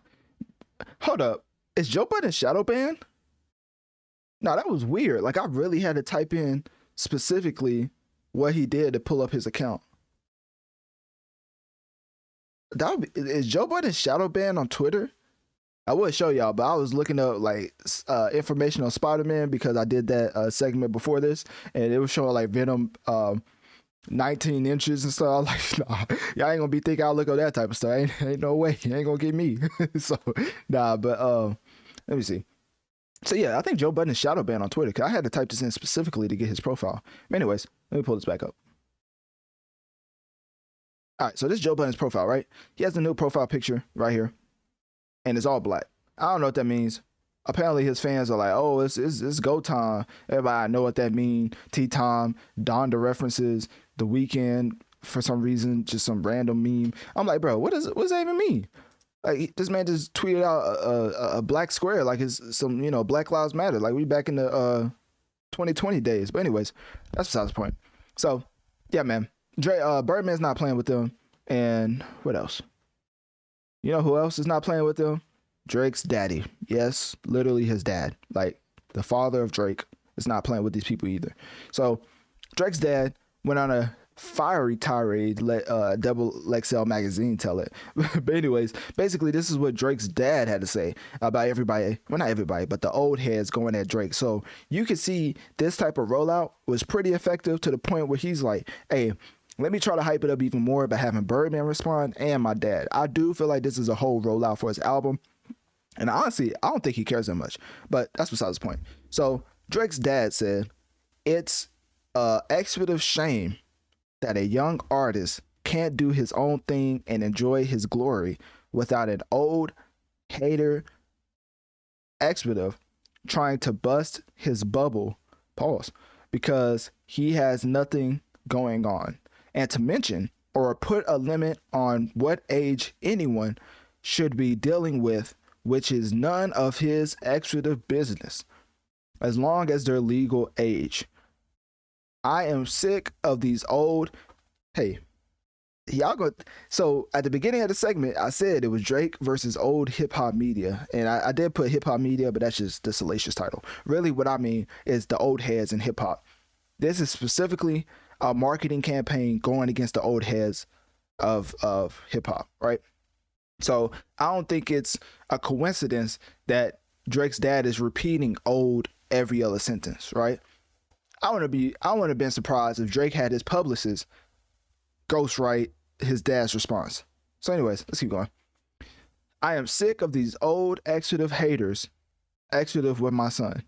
If you don't like what he does, keep it moving. Expletive, he's not bothering you with, I don't know how many exclamation points. So he was screaming. So anyways, what else? I think that was basically it. Oh, okay. Then we get the conclusion to my case. So if I was to have a Juris Doctor degree, which is like the first degree you get to become a lawyer, I would say that this would be my case I present as far as me getting that degree, because I think I did a pretty solid job on wrapping this whole case up, because I do feel like this was a whole rollout, and Drake put a bow on this rollout, basically saying and explaining why he's responding to these people. Obviously, he's talking about the Canada concert he just had, but then at the end, he says, all you goofs been throwing my name around publicly for years like a frisbee. Don't be shocked if I want to go fetch that expletive and bring it to your doorstep. It's us. Savage, this was hands. Oh, okay. And then he goes back to talk about the performance. Because if you don't know, he was the one who got Savage his green card to make him an actual U.S. resident, I believe. So now he can like tour in different places. So that's a whole side tangent. But and then he put this post of dang, he had a post of Joe Budden's hat. I don't know if I can find it. I mean, that don't matter. Anyways, that's the conclusion, all right? So he's still taking shots at the old heads of hip-hop and basically puts a bow on it, basically saying that all of them been throwing his name around publicly for years like a frisbee, and don't be shocked if he goes and fetch that expletive and bring it to their doorstep. And that, ladies and gentlemen, is the conclusion of my case on why I think Drake purposely used each and every old head that covers media, hip-hop media, that spoke his name into existence. Not existence, but basically spoke on his name. That's why he went at them. Basically, that was the marketing rollout for All the Dogs, was to go at every single old head in media, in hip-hop media. Obviously, the ones that was like not saying anything or was like praising Drake, he didn't go at. But the ones that he already had smoke for, it just enticed him even more to extend the rollout. Because if you think about it, when have you ever heard Drake going at any or the amount of media that he's done for this year? I mean, if Drake didn't put out an album and he went at these people, I'd be like, dang, Drake's really bothered. The fact that Drake was putting out an album in the midst of this whole rollout and it went #1 and it's set to sell 400 to 450,000 first week without vinyls. Remind you, without vinyls, like if he would have had vinyls, he would have been in the Taylor Swift range of 600 to 700. But Drake doesn't do vinyls because hip hop is kind of weird with that. Like you have to submit your music early, it gets leaked, all that other stuff. That's a whole nother lesson. So anyways, so yeah, that's my case. Let me wrap that up. So yeah, that's basically it. And then all right, let's get into music. So that's my case about the background knowledge of For All the Dogs and basically the lead up to it and the marketing rollout and all that stuff. Now let's strictly get into the music, because that is what you're here for. My review on Drake's For All the Dogs, which I kind of gave you my review at the beginning, but if you wasn't listening, I'm definitely going to reiterate my sentiments of this album, because let me tell you something. This is a top 4 Drake album. This is the most complete body of work I've received from Drake since Scorpion, I would say. As far as singles, as far as lyrically driven tracks, as far as lullabies, this album has it all. Like, the embodiment of a Drake album was put into For All the Dogs. Drake gave us a complete body of work and everything that we love from Drake. With that being said, let's go to Benny X. I want to transition to Benny X because I want to shout out to him. I didn't really recognize this because I don't really look at stats like this, but I thought Metro Boomin was running 2023, but after further evaluation, it's a argument that Benny X, which is a producer, should be up for producer of the year. At first, I thought it was Metro Boomin because, you know, he's coming out with a Future album soon. He just put out the Spiderman Across the Spider-Verse soundtrack, and then before that, he had his own Heroes and Villains album. He's just been putting out phenomenal music at a consistent pace, right? Heroes and Villains, I think that came out late 2022. But anyways, obviously he's been running the game for a little bit, I believe. So when it came to producers, I thought it was leaps and bounds that Metro, which is #1, outproducing all of these producers. But with further evaluation, Benny X is really one of those type of people where he has his hands on all the hits. And if you don't believe me, look no further than this list right here. Basically, this man produced Meltdown. He produced Slime You Out. He produced, which if you don't know, I mean, if you don't know, then come on now. but I'll say the names attached with it. So he produced Meltdown with Travis Scott and Drake. He produced Slime You Out with Drake and SZA. He produced A with Lil Uzi Vert and Travis Scott. He produced K-pop with Travis Scott and The Weeknd. Yes, I just skipped Yeet. I'm sorry for my Yeet fans. I'm still not convinced. He produced Search and Rescue by Drake, which was a hit. That was like a bona fide hit. Top 5, top 3. I think it was number 1. Anyways, let's keep going. And Drake, and people saying Drake fell off. This man had 2 number. Let me chill, man. Because Drake's my favorite artist, but even as a person who looks at analytics, this man is not falling off. Search and Rescue was top 5 for a minute. I don't think people give that enough respect. And then to come back with another top 5 single and Slime You Out. Anyways, let's keep going. And then they have another one with Jermaine. We finna get into it, man. Y'all be hating on a GOAT. All right. And then Benny X produced IDGAF, which you know what that means, but this is a PG podcast, with Drake and Yeet. He produced Heaven on Earth with Lil Tecca and Kodak Black. That was also a hit. He produced Who With Me with Quavo. That was, I don't know if that was a hit, but that was a good song. We're gonna get in. So we're gonna get into these specific Drake tracks because that's a part of the album.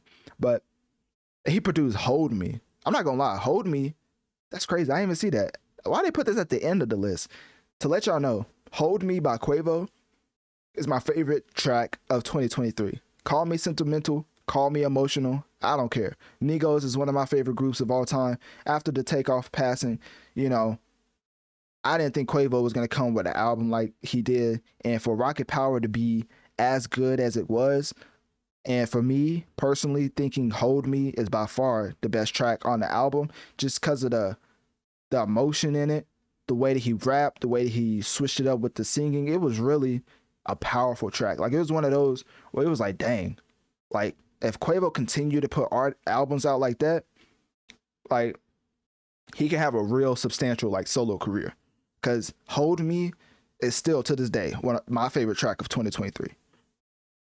So much. I love when and that's what we're going to get into with this album. But basically, I love when artists put their emotions into the music, because I think that's what music is for. Music is not just to talk about how you're going to spin the block on your ops 24 times until you get dizzy and then spin again because you ain't had nowhere to park. That's not music. Music is using your emotions, what you're going through on a day-to-day basis, and putting it into a format where it's therapeutic and also enjoyable for the listeners. Hopefully that makes sense. Anyways, so yeah, Benny X, the reason why I'm shouting him out is because I think his page is right here. Yeah, he's right here. Okay, so reason why I'm shouting him out, because he produced 8 songs on this album. And people talk about Lil Yachty influencing Drake's sound or whatever. Benny X, I think that's how you say his name. He's the heaviest influencer on this album. Producing 8 songs, obviously you have 40, who's like the right hand man to Drake, but as far as the sound, Benny X is the sound that Drake needs to keep going with. Like, he basically gave a whole album filled with Benny X produced. Like, 8 songs could technically be an album for some people, so he needs to keep going with Benny X, like, or find the next popping producer, because that's what Drake does sometimes. Like, he'll collab with the artist simply to get their producer with him. So now that I collab with you, I'm gonna do 3 to 4 more songs with your producer. So technically I just took your sound, but you can have the Drake feature, right? That's what he does to a lot of people. I mean, shout out to Blockboy JB, but hey, at the end of the day, hey, happens to the best of them. So yeah, Drake basically collabs with people to take their producer. And for Benny X, I think he used to produce for one of the younger artists, I forget. But anyways, Drake took him and he was like, hey, you produce for me now. And it was substantial. Like, all of these tracks I'm gonna get into, but Benny X is one of those where it's like, Drake needs to keep making music with this man. With that being said, that's the highlight on the producer side. So Benny X is the highlight from the, you know, the mix and mastering part of this album. Now let's get into Drake. So track number 1, Virginia Beach. So basically, this intro was fire. To use Frank Ocean as a sample when everybody forgot about the Wiseman Frank Ocean track, masterclass at its finest. This opening, top 3 opening of all time. And people love to say, oh, Drake doesn't sing anymore. Let me tell you something. I think Drake's top songs are him singing. Like One Dance is still in the top 5 popular on Drake's Spotify um, profile. And guess what that is? That's singing. So I don't know what people want from Drake. Like, if you don't want this man to sing, stop supporting it. Like, stop making his singing tracks the most popular on streaming if you want him to rap. Like, that's all I really got to say. Because if you look at his top streamed songs of all time, right? They're basically all singing. God's Plan is singing with a little bit of rapping. Trying to find some more.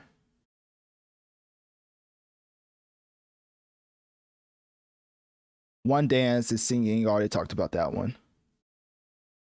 I'm trying to see a list. I'm trying to see if I can pull up a list. Yeah, One Dance, God's Plan. Oh, okay, great. One Dance, God's Plan, Nice for What, In My Feelings, and Work is top 5 Drake stream tracks of all time. If y'all don't want this man to sing, don't support it. like that's all I gotta say. Like, that's why I enjoy Drake singing, because it's like,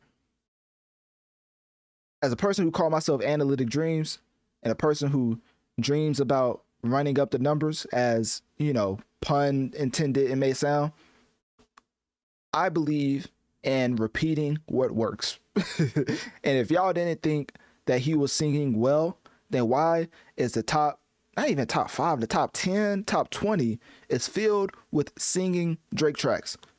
Like I said, One Dance, God's Plan, Nice for What, In My Feelings, Passion Fruit, Controller, No Guidance. Like, do y'all really hate when Drake sings? Like, I can't tell. I'm looking at the charts right now. This is insane. Like, if y'all really don't like when Drake sings, y'all shouldn't support it. So anyways, with that being said, let me put that away. This was a top 3 opener by Drake. Like, I'll have to go through my Rolodex of Drake openers, but for me, I like replay value. Obviously, when he raps, it's not as much replay value, as you can see by the charts I just pulled up. Well, you didn't see it, but basically I told you his top 10 or top 5 tracks streamed of all time. All of them were singing, right? So this makes sense to open your album with something that people are accustomed to. So phenomenal opener. Phenomenal opener. I want to see it. I don't want to miss anything, because I'm not going over this album again. Let me see. Virginia Beach.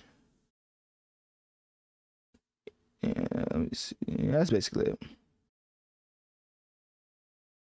And some of these lines, like, he gonna find out that's on site like www, on site like .com, put a baby in you, you a hot mom. Like, these are just Drake type lyrics. Like, come on now. Like, obviously it's like nothing like what we're used to. Like, we're gonna get to some tracks where he's really spitting, but that was just like a Drake line, like, put a baby in you, you a hot mom. Like, guess the rapper who said that? Not just play. All right, and then Amen, track number 2, right? So I do want to point out my favorites first. Actually, should I do that at the end? I should probably do that at the end. Yeah, I'm gonna do that at the end, because I want to go through these first. So track number 2, Amen. Amen was pretty solid, because I like the play they did on Amen, like praying till you find Amen, like, instead of like Amen, like it's a double entendre, because if you don't know, Amen is what you say at the end of a prayer. Amen is also what you say when you're talking about a male, Anyways, y'all get it. I'm not gonna treat y'all like y'all little kids. So this track was fantastic, and then the transition into the next track was fantastic. But let me tell you something. Track number 3, Calling for You, featuring 21 Savage, is the worst track by far on this entire album.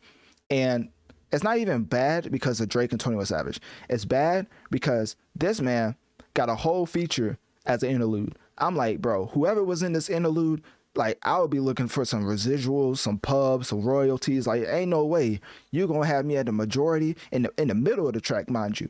The majority of this track, and I ain't gonna get no type of compensation for it. Like, obviously she probably got paid or something. Like, I don't know, probably, got to be with Drake or something like that. Like, but anyway, some actual residuals. Like, no way you're gonna have me throughout this entire track and not give me no type of residual. Like, she's literally a part of this track to the point where I literally had to skip to like 3:10. I had the timestamp memorized. That's how bad, or just, it's tired. Like, it's not bad on first listen, but the 3 millionth listen, it's like, okay, bro, we get it. Like you mad at him for going through your phone, and you're right. So I skip right to 21 Savage, and it's around like 310, 313, something like that. And then 21 Savage comes on, he gives a pretty serviceable verse. Cause like I say, like I get tired of people talking about spinning the block. But I was like, all right, whatever. You can have your your verse and a half about spinning the block.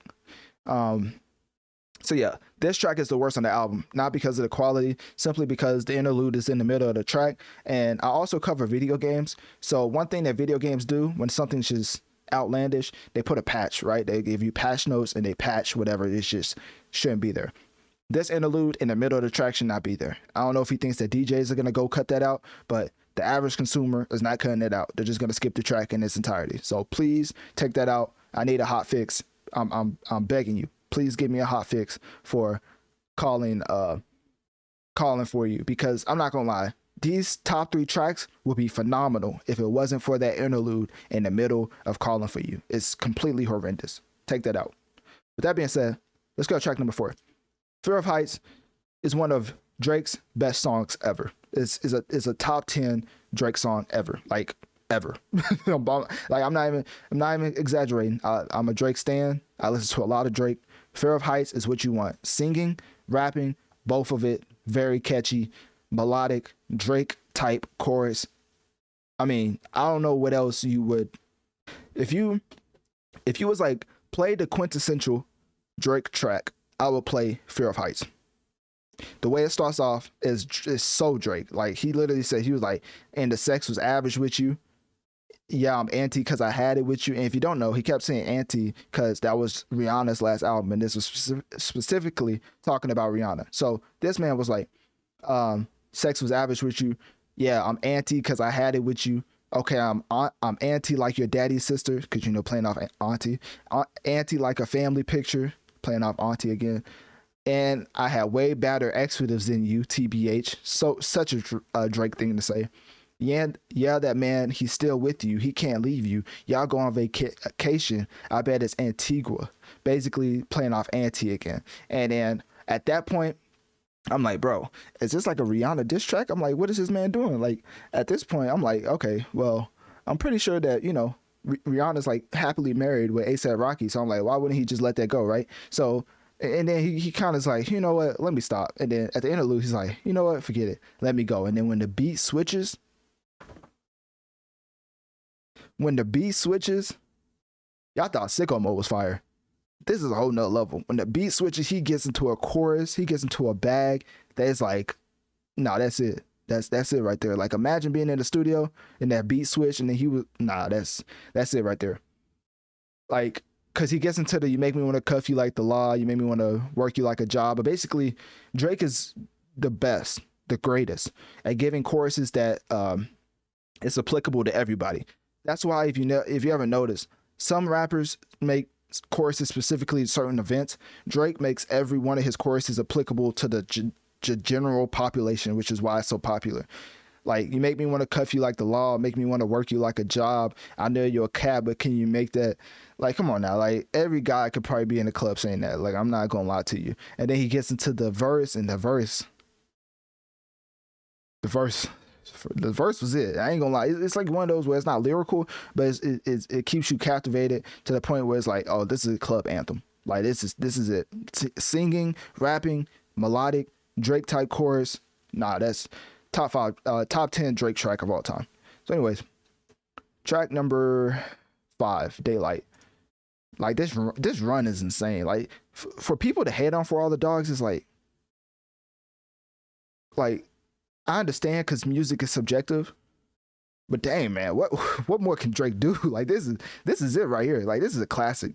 Like, this For All the Dogs is it gives you a lot. It gives you a lot and switches it up enough where it's like the complete package. Like, I know the cover art may not be everything, and we got to give that pass because his son drew it, but like this is it. Anyways, Daylight straight fire. I like the way he plays off of the youthful sound. I feel like Yachty probably had a hand in this because the flows that he's using is more of an upbeat, youthful type of flow.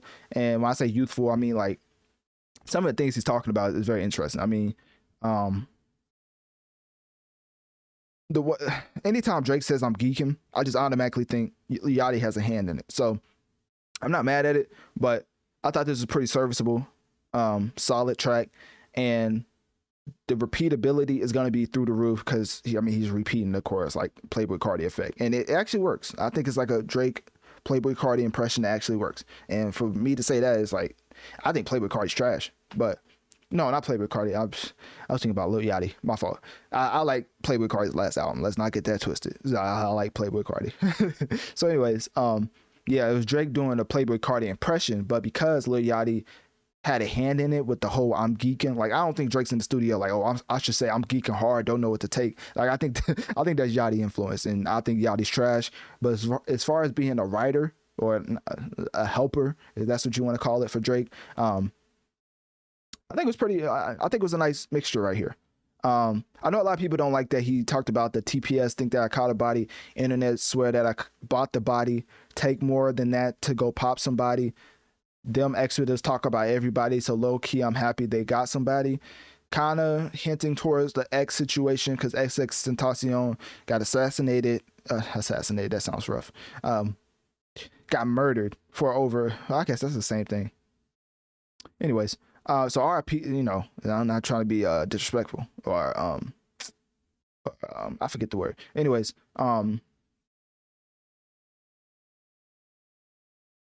RP to X, of course, but Drake plays off of that a lot. Like when he was talking about Triple X, that's the only time I ain't below the neck on Scorpion, and now he's back again talking about internet swear that I bought the body, take more than that to go pop somebody. Like, you literally talking about X. Like, there's nobody else people think Drake killed but X. So with that being said, I don't like that. I don't like how he sees, and low key I'm happy they got somebody. That's a lot. We gonna get to some bars where I just feel like it's questionable. That's one of them. He specifically addresses that. That's he's not talking about nobody else but X. That's it. That's who he's talking about. And he's literally said, "I'm happy they got somebody." Like, if you want to replace it and really say what he was saying take more than that to go pop somebody. So literally he's kind of admitting that he didn't pay for the body. But then this is where the part where I got upset at. He said, them people talk about everybody. So really he's talking about XXXTentacion talks about everybody. So low key I'm happy they got somebody. Basically meaning somebody, went to them. Basically like they got somebody. Like they was able to garner some of that energy that they was giving out. And even though X was calling out, a lot of people calling like Take Off, Lift Off and all that other stuff, disrespecting Migos, disrespecting Drake, his fan base is pretty cult-like and pretty humongous, even to this point with him releasing post-hunters music. But him going against Drake, and after him passing away, Drake talking about it the way that he does is could be hard for some X fans, and that's why I'm gonna leave it at. I'm not the biggest X fan, but I could still be sensitive to that. I'm not an insensitive person. So yeah, Drake needs to stop rapping about X. That's it. Like he got to stop rapping about it. Like it was really pinpoint. Like it was really pinpoint bars towards X, and he has to stop doing that. That's too much. All right, track number 6, First Person Shooter, featuring J. Cole. It was all right. All right, track number 7. Nah. All right, nah, I'm just playing.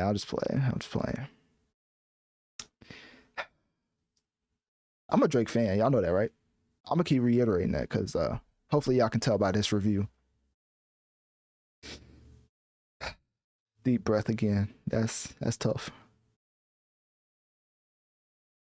Drake got out rap, man. I'm sorry, I had to say it. That hurt. That hurt. I ain't gonna lie. Like my whole body shuddered. Drake got out rap by J. Cole, man. I said it twice. I may start crying, man. Take my glasses off. You know what? All my Jermaine fans out there, let me tell you something. You got lucky this time. You ever watch Phineas and Ferb and Doofenshmirtz whenever he gets upset or he get his plan disrupted by Agent P and he's like, I'll get you next time or something like that? That's how I feel right now. I feel defeated, and next time Drake and J. Cole get on the track, it's going to be different. It's going to be different, man, because this may be one of the... No, okay, so J. Cole had this EP, I forget what it was called. It was before Off Season, which I still think is J. Cole's best album ever. Let me see. I wish I could find the single quickly. Was it Lewis Street? Yeah, the Lewis Street. Okay, so the Lewis Street EP put out back in July 22nd, 2020 is the best rapping I've ever heard from J. Cole, right? And that led up into Off Season, which eventually came out in 2021, May 14th, 2021, which I think to this day is J. Cole's best album ever. So that energy was embodied on this track. When J. Cole came on this track, he was really rapping like he had something to prove. Like, Drake set himself up, but I think he set both himself and J. Cole up. I think he set J. Cole up like he did for Lil Baby on Wants and Needs, but the problem with setting Lil Baby up versus setting J. Cole up is J. Cole is unfortunately in the conversation of top 3 rappers in this generation. Lil Baby is not, right? That verse, he set Lil Baby up so well that they tried to put him in that conversation. And obviously, we eventually found out he doesn't deserve to be nowhere near that conversation. J. Cole, though, continues and continues to dominate in the rapping lyrical space to the point where it's like people are now questioning if J. Cole's the best rapper of the generation. Now, how blasphemous, like to quote my man Stephen A., how blasphemous is that? That's the most blasphemous statement I've heard in a while. Like, do y'all not realize, like, even though Drake, I think, set up J. Cole like he did Lil Baby for Wants and Needs, so J. Cole went ballistic. He still had to go ballistic, of course. So let's get into that point. Because I'm going to get into my end point, or my final point after this.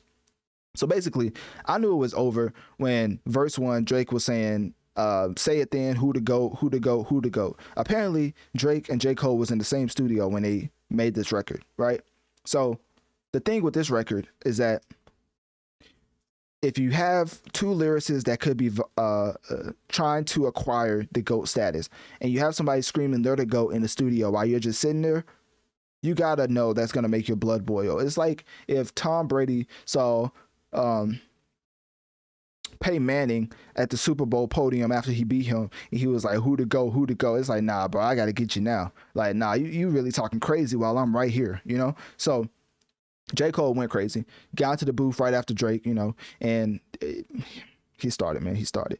And the whole verse is immaculate. I ain't gonna lie, it's a masterclass at its finest. It's like these type of bars is why I'm like, this album is something different. Like he was keeping this in the tuck. Like, this wasn't even a single. Like, he just kept this in the tuck to release with all the other tracks. Like, that ain't it. Anyways, let me just get into my favorite parts. So my favorite parts in Jermaine's verse was basically when he was mimicking boxer punches, when he said he feels like Muhammad Ali. I don't know why, call me a rap nerd or whatever, but I thought that was the best part of his verse. Like, when he was like, I feel like Muhammad Ali, and then he started mimicking how punchers or how boxers punch the punching bag. I was like, ain't no way. Like, you know, the breathing mechanics they use when they punch. I'm like, bro, this man going crazy. I don't know why, but that was like my favorite part. And then my second favorite part, by far, is when he got into that GOAT flow. I'm not gonna lie, it was GOAT-ish. It was GOAT. This is the most praise you ever gonna hear me give to Jermaine, and this hurts. Every word I say after this hurts. Jermaine was the best rapper ever when he got into this flow right here, like ever. Like Jay-Z, Kendrick, all them. When he got into this flow right here, he was the best ever.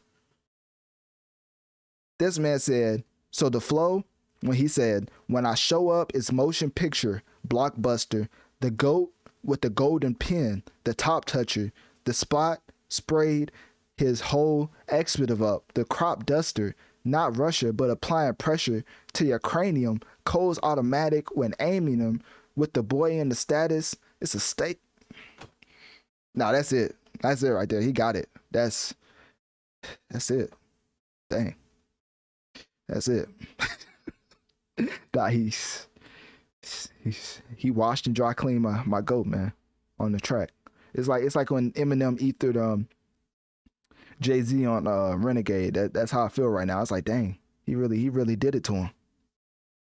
That's it. He did it to him. So anyways, Drake, of course, he was like, I can't follow that up. So he completely switched the beat and went with some club type beat. I think it was made by Tay Keith, and he ended it off pretty in a solid way. But J. Cole, by far, best verse on the entire album. Best verse in in the last 5 years. Best verse. It's one of them. It's one of them. Like Drake, I don't know what he was doing setting J. Cole up like that. Like that's not somebody you set up. Like you gotta make it hard on J. Cole. Like you gotta come how Kendrick did, pause, on Poetic Justice. Kendrick gave first one, Drake went, then he gave another verse, right? That's what you should have did. You should have gave a verse, lyrical verse, not the I'm the go, who to go, and then come with another lyrical verse. Basically, on the verses with J. Cole, he got completely washed. Like Drake came on the track talking about who to go, and now verse 2, he naming all the girls he texted like Christine, Justine, Kathleen. I'm like, bro, all right, you're not trying. Like I think after he heard the verse, he was just like, you know what, let me just try to swag it out. And I was like, yeah, that's probably the best thing to do. Make it seem like you're not trying. Yeah, all right. Anyways, so yeah, that was just one of the greatest verses I've ever heard in life. Like I'm not even trying to be dramatic. Like Jermaine was on a different level. Like that was GOAT status. That's literally that's the epitome of a masterclass. Like when he got into and I'm gonna say it again because it was just that fire. When he said, "When I show up, it's motion picture blockbuster, the GOAT with the golden pen, the top touch." That's it. That was it. I'm sorry, I gotta move on because I'm gonna stick on that. I'm gonna stay on that verse. I don't even like Jermaine like that. I ain't gonna lie to you. So it's not the part where I'm gonna get my Jermaine hate off, but I will say that it is first J. Cole's first #1 ever, and you know who is attached to that? Drake. So that's all I gotta say to combat my GOAT getting washed. So that's all I gotta say. Track number 7, IDGAF featuring Yeet, which you probably know what that means. It's a PG podcast, so I'm not gonna get into it. Basically, I thought this track was a great mix of Drake's voice over a youthful beat with a Yeet type of artist. You know when Drake said on First Person Shooter, this track bigger than the Super Bowl? Usually I get a verse and it's terrible, just like a 2-year-old. I feel like he was specifically talking about Yeet. I ain't gonna lie, this track was right after First Person Shooter, and I don't get it. Like sonically, it sounds pretty nice. Like it sounds futuristic in the beat and the vocals, but lyrically, Yeet is saying absolutely nothing. It sounds fantastic, but Yeet is saying nothing. He said, "Let me bring this up, man. This is ridiculous." This man said, "All of my twiz got a gun. Couple of my twiz on the run. Couple of my twiz selling runs. Couple of my twiz cut them up." What is this cat? Like, what is this green eggs and ham? Like, what type of rhyme scheme is this? Like, bro, I just don't understand. But anyways, sonically, it was pretty solid. So, yeah, I think Drake was talking about Yeet when he said verses he gets sometimes are terrible like a 2-year-old, but sonically it sounded amazing. So I guess he let it rock. Track number 8, which is not a bad track, but it's my second worst. It's my second least favorite track on the album, right? Which is still a serviceable track. It's just I don't like, which is so funny because the whole chorus is like that's that stuff I don't like playing off of Chief Keef. I thought that was pretty. I thought that was pretty fire. But what was it? I don't like it because of honestly, it's just my second. Yeah, it's not even a bad track. Like I said, I think this is like top 3, top 4 Drake album of all time. So I think it's just a solid track. It's just not better than all the other ones. Like I like how he plays off the album again, because that's another thing. People are like, oh, this is all over the place. Like he's literally telling you it's Bark Radio. So it's a bunch of songs as a radio station. Like ain't nobody say it when The Weeknd did it for what's that album called? I think I forget what that album was called. Let me see. Let me pull this up. The Weeknd did the same thing. He did it for Dawn FM. That's what it was. For Dawn FM, ain't nobody said when he did it, but when Drake actually has like a cohesive radio and legendary artists like Snoop Dogg playing off of For All the Dogs to talk about its Bark Radio, like come on now. Like this man was sticking to the theme the whole album. Had dogs barking in the background of some of the lullaby songs. Like it's just a fantastic album. Like overall, conceptually, like he really drove the theme before all the dogs.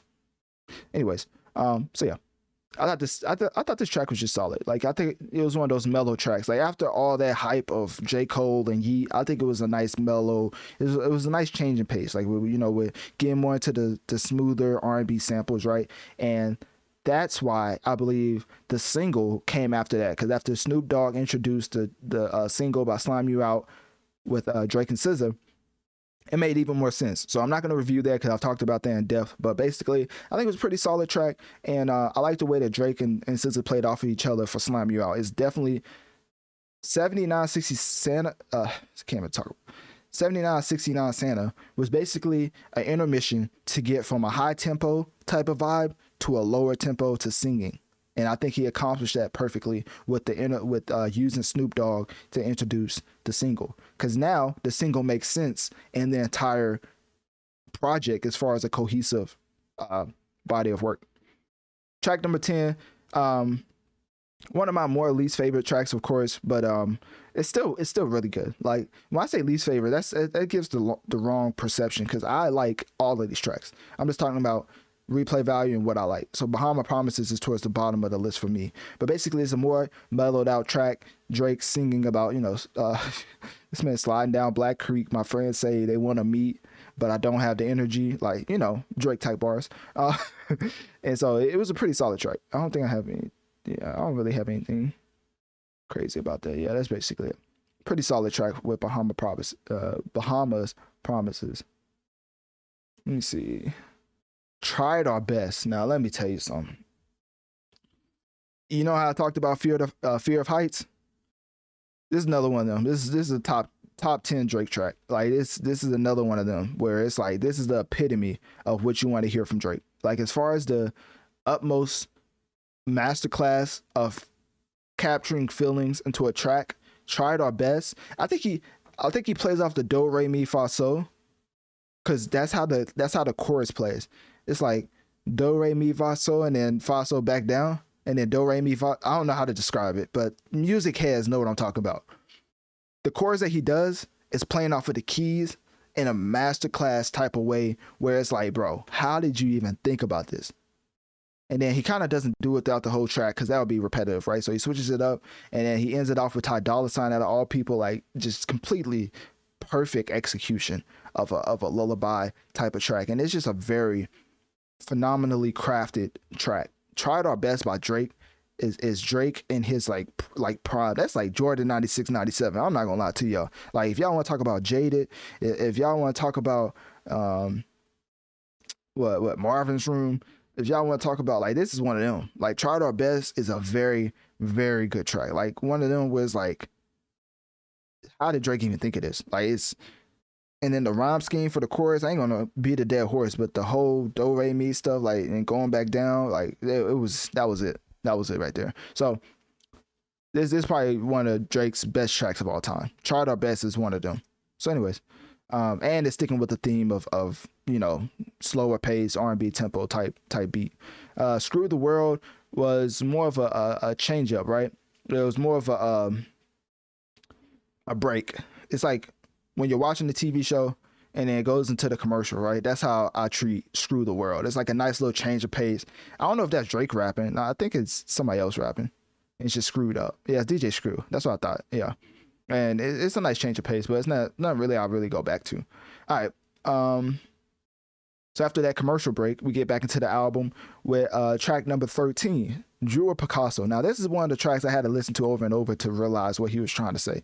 So basically, he's really getting off his bars, right? He's really talking about some girl that messed him over, right? And which is like most of this album. Like For All the Dogs is a play off of how do you say it? Let me make sure to make the correct term.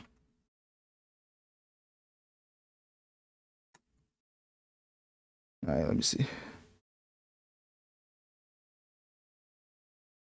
Okay. So when I say this word, technically, it's hardly used in its correct term, right? In the correct conversation. But technically, and this is not I'm not even going to preface it, right? We're talking about the word bitch, okay? It's a common name for a female dog, right? and it's hardly used in society because it's deemed a cuss word. But if you don't know, veterinarians, veterinarians, say it? My fault. I messed that up. I butchered that. Veterinarians use it in the common day of talking about a female dog, right? So it's like when they're talking about when when they're getting into certain things, it's like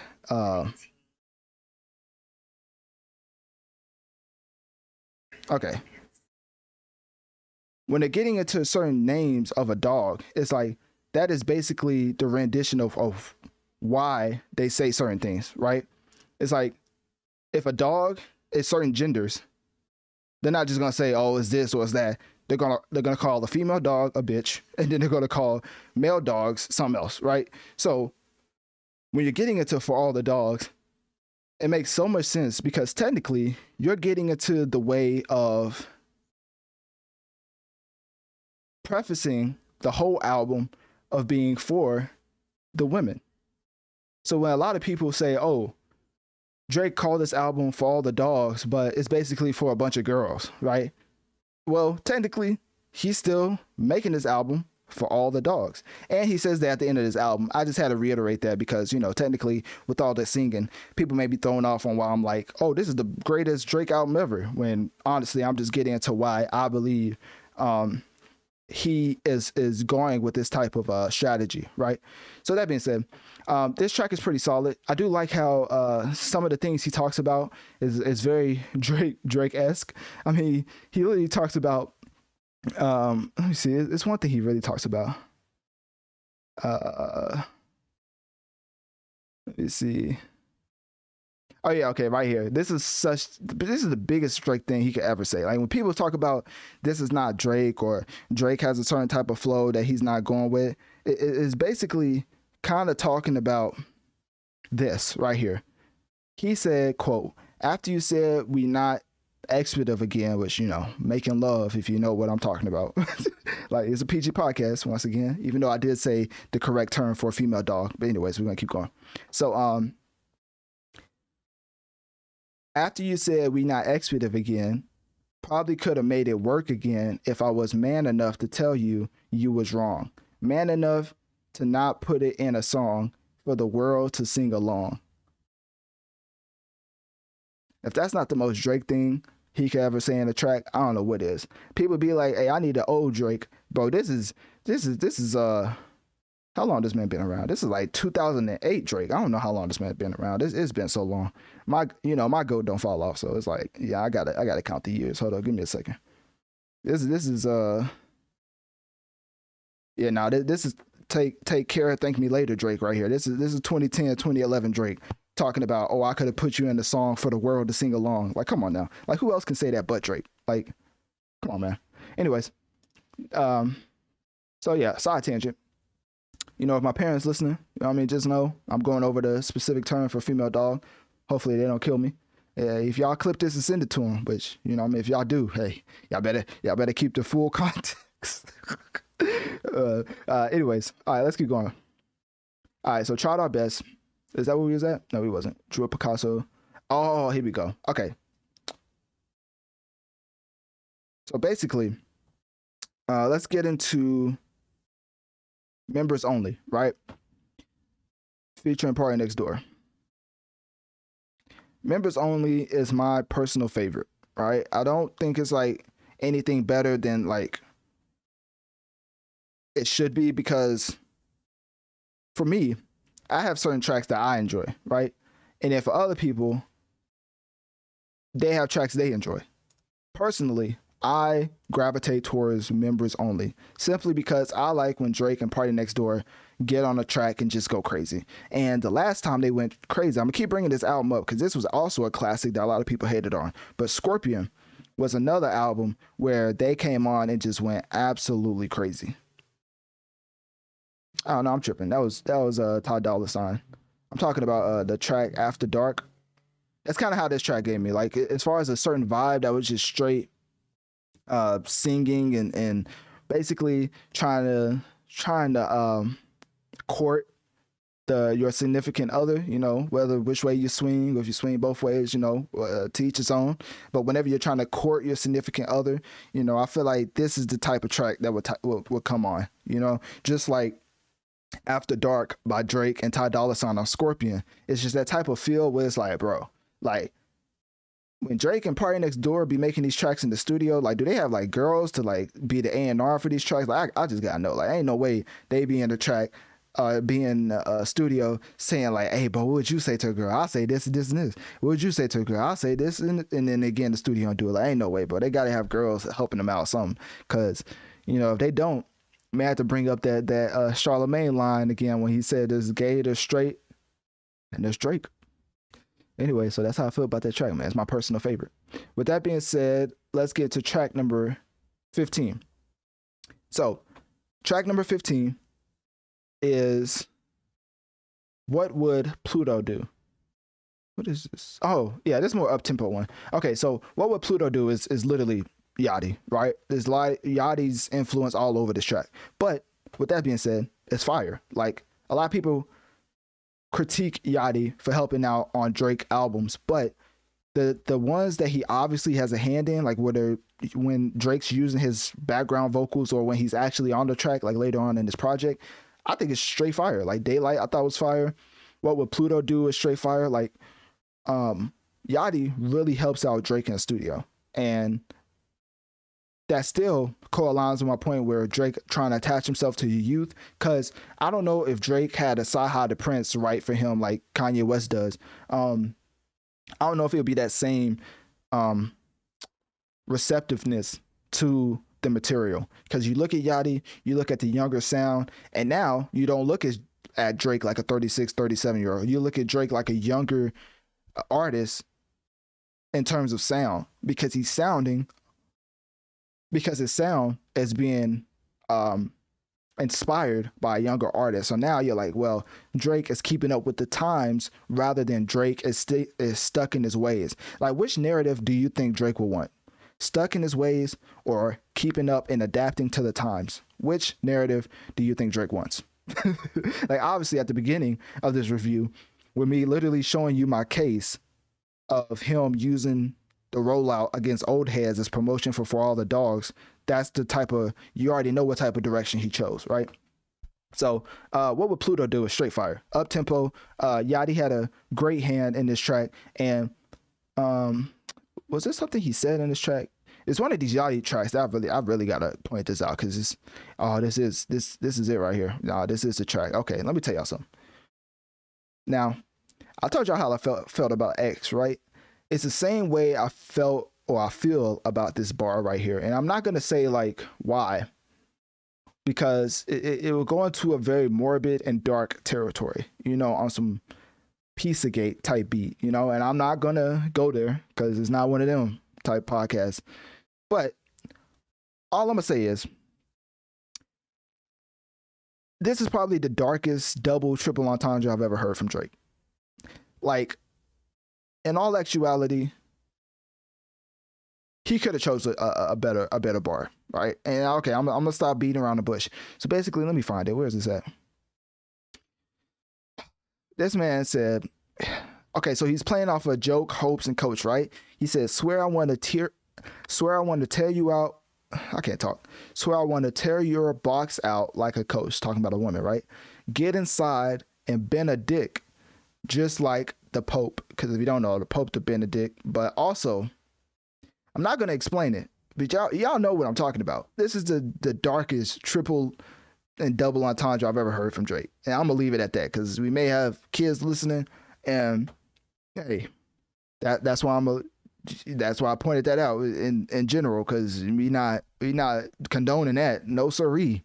That is not gonna fly. That's why I pointed it out, and that was the only reason, not to say it was a fire bar. I'm basically pointing that out to say, Drake, shame on you. I know what type of double entendre you was going for. And don't think he'd be like, oh, that was just coincidence. Nah, the same guy who made, oh, she a stallion, she got shots to be a stallion. I forget what she said. She lied by getting shots, but she's still a stallion. She don't even get the joke, but she's still smiling. Like, obviously that was a play off of Megan Thee Stallion getting shot, which is horrendous, right? this is another one of those bars. Drake, you gotta stop doing that because we catch him. It's not, you're not slick, you're not subtle. It's not none of that. Stop with the Benedict jokes with the Pope. Get behind you. That's not it. It's not it. That's all I'm gonna say. It's not it. I don't play with that kid stuff, man. That's not it. All right. Anyways, what else?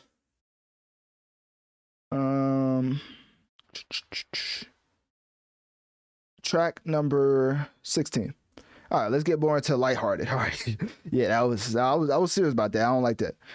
Track number 16. All the Parties featuring Chief Keef. Now, this is another one of those where it's my personal favorites, but it's not really a straight up banger off of the album, if that makes sense. It's my personal favorite, but for other people, I understand if it's not. All the Parties with Drake and Chief Keef, for me, is like one of my more enjoyable tracks, because I really do feel like Drake and Chief Keef on the same track should not sound like this. Like, the way it sounds is very catchy, replayable. Like, if you listen to any Chief Keef music, obviously he has the slaps, but for the most part, there's a lot of subpar Chief Keef music, a lot of it. And he's really more known for his cultural impact than his actual quality as far as a body of work, not his top hits, his body of work. So when he gets with Drake, I'm surprised the track turned out like this, which is why it's one of my personal favorites. And I think Drake did a great job. Once again, Benny X is producing this track, so I think this is just a great direction with Drake and Chief Keef over it. So that being said, let's get into. I already covered this, but I'll talk about it a little bit.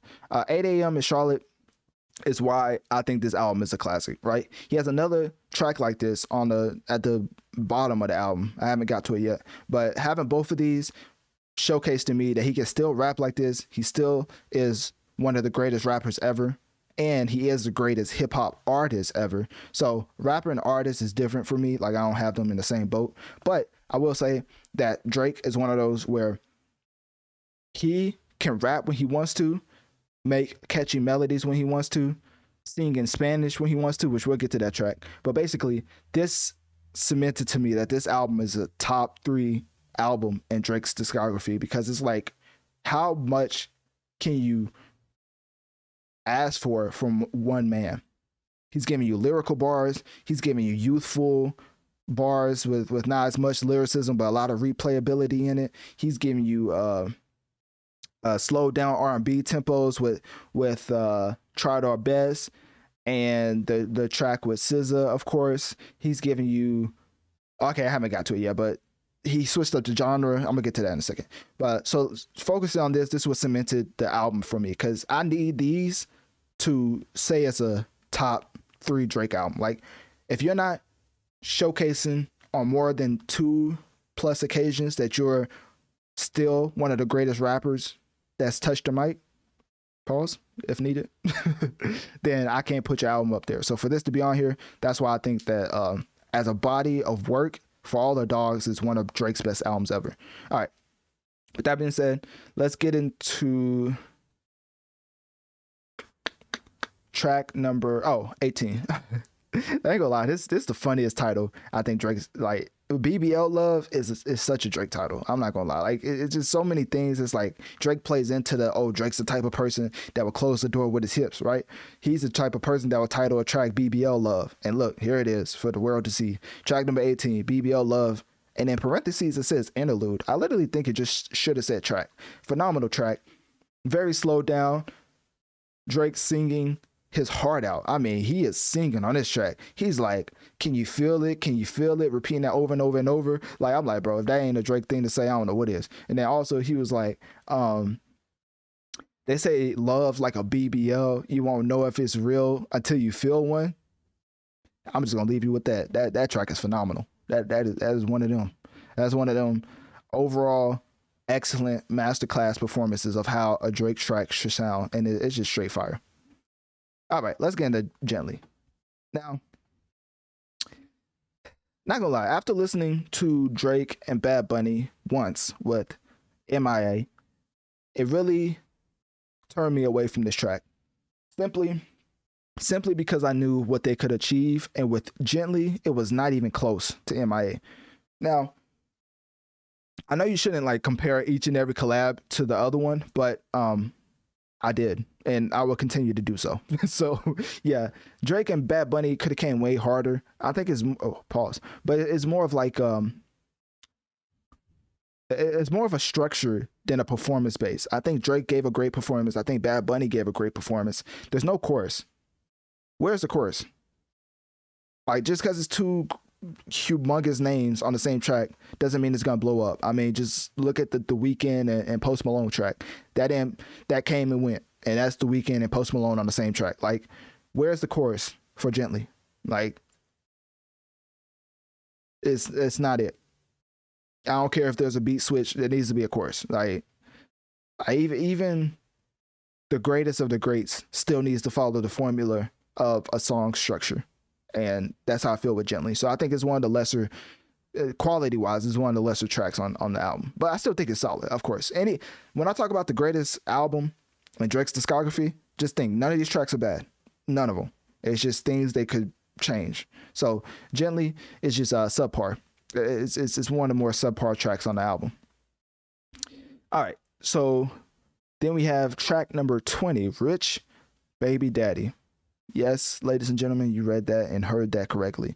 Rich Baby Daddy, Rich Baby Daddy, featuring Sexy Red and SZA. It reads like it sounds, and it will probably sound like you just heard, because Rich Baby Daddy is filled with ignorant bars, and I like the way it flows because it's a pretty solid track. It's very solid, but the way that Drake uses Sexy Red as a sample makes her, I don't know how they mix and master it, but they made Sexy Red sound like a sample and made it more of a Drake and SZA track. Drake comes on, gives catchy club type bars. Like, if this played at the club, you know who's gonna be going. Like, it's gonna be a lot,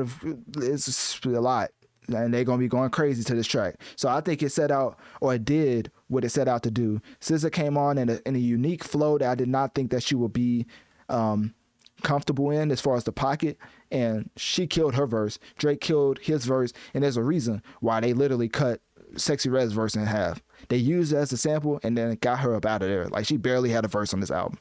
I mean, on this track. So I think it did what it set out to do, which would be that club anthem for a particular audience. So that being said, because you already know what type of demographic Drake was going for putting Sexy Red on track. So anyways, another late night featuring Yachty. This was fire. This was actually fire. And Yachty did not, I mean, obviously it's one of my lesser tracks on the album because Yachty's on it, like, just off the bat. Like, Yanni's actual vocals on the track, nah, that's like that honestly, this may be my least favorite track off the album, simply because Yachty's on it. I ain't gonna lie, sonically, like, I just can't deal with Yachty. It's like, this man was saying clever bars, right? Like, what did he say about Bobby? He said, I'm trying to see if I can find it.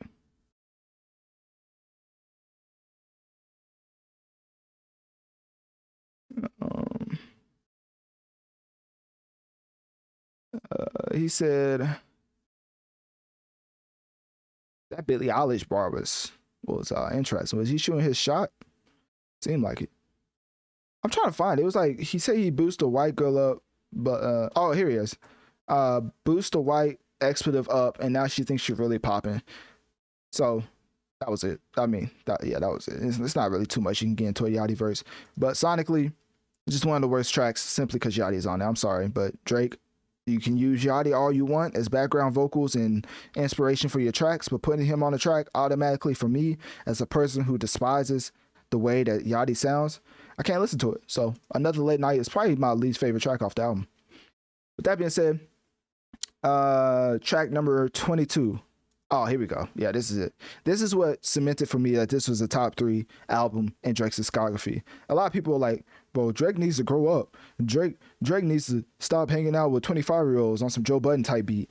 Meanwhile, this man literally rapping his whole, like, is very introspective and reflective on this entire track. Like, this is my favorite track off of the album.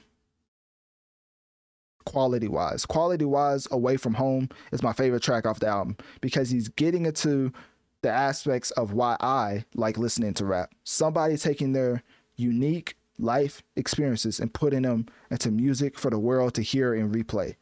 This man was given so many personal not innuendos, but personal perspective into his life that we would have never gotten if it wasn't for this track.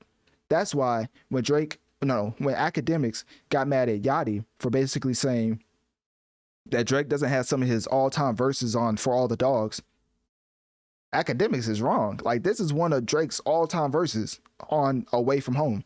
Like, it doesn't get more all-time than talking about your personal life experiences in an entire track for 3 verses. Like, it's not one of them where it's just like, oh, it's cool, I guess. This man is really getting into his life in a catchy beat and a catchy melody and a way that he's really rapping, but also keeping you engaged, not just some boom bap type beat, you know? He's also talking about stuff in this world. Like, I can go anywhere. Like, he said, I remember fighting over Monica with Jason. I remember only knowing Andre and Jason. I remember buying all the iceberg from Jason. That's 3 different Jasons. My life like the Matrix. Even got on 106 in Park with Replacement. My mama was my manager. My uncle was my agent. Dr. Dre sent a expletive home. That took patience. 4 Grammys to my name. 100 nominations. Come on, man. One of Drake's best verses ever. And then after this track, I was like, okay, yeah, this is one of Drake's greatest albums ever. Like, after 8 a.m., I was like, okay, he's rapping. But then after this track, where he gave us a whole new perspective into his reflection on his life, it's like, okay, well, that's it. Like, that reminds me of, I'm going to keep bringing this album up because this is what I compare it to.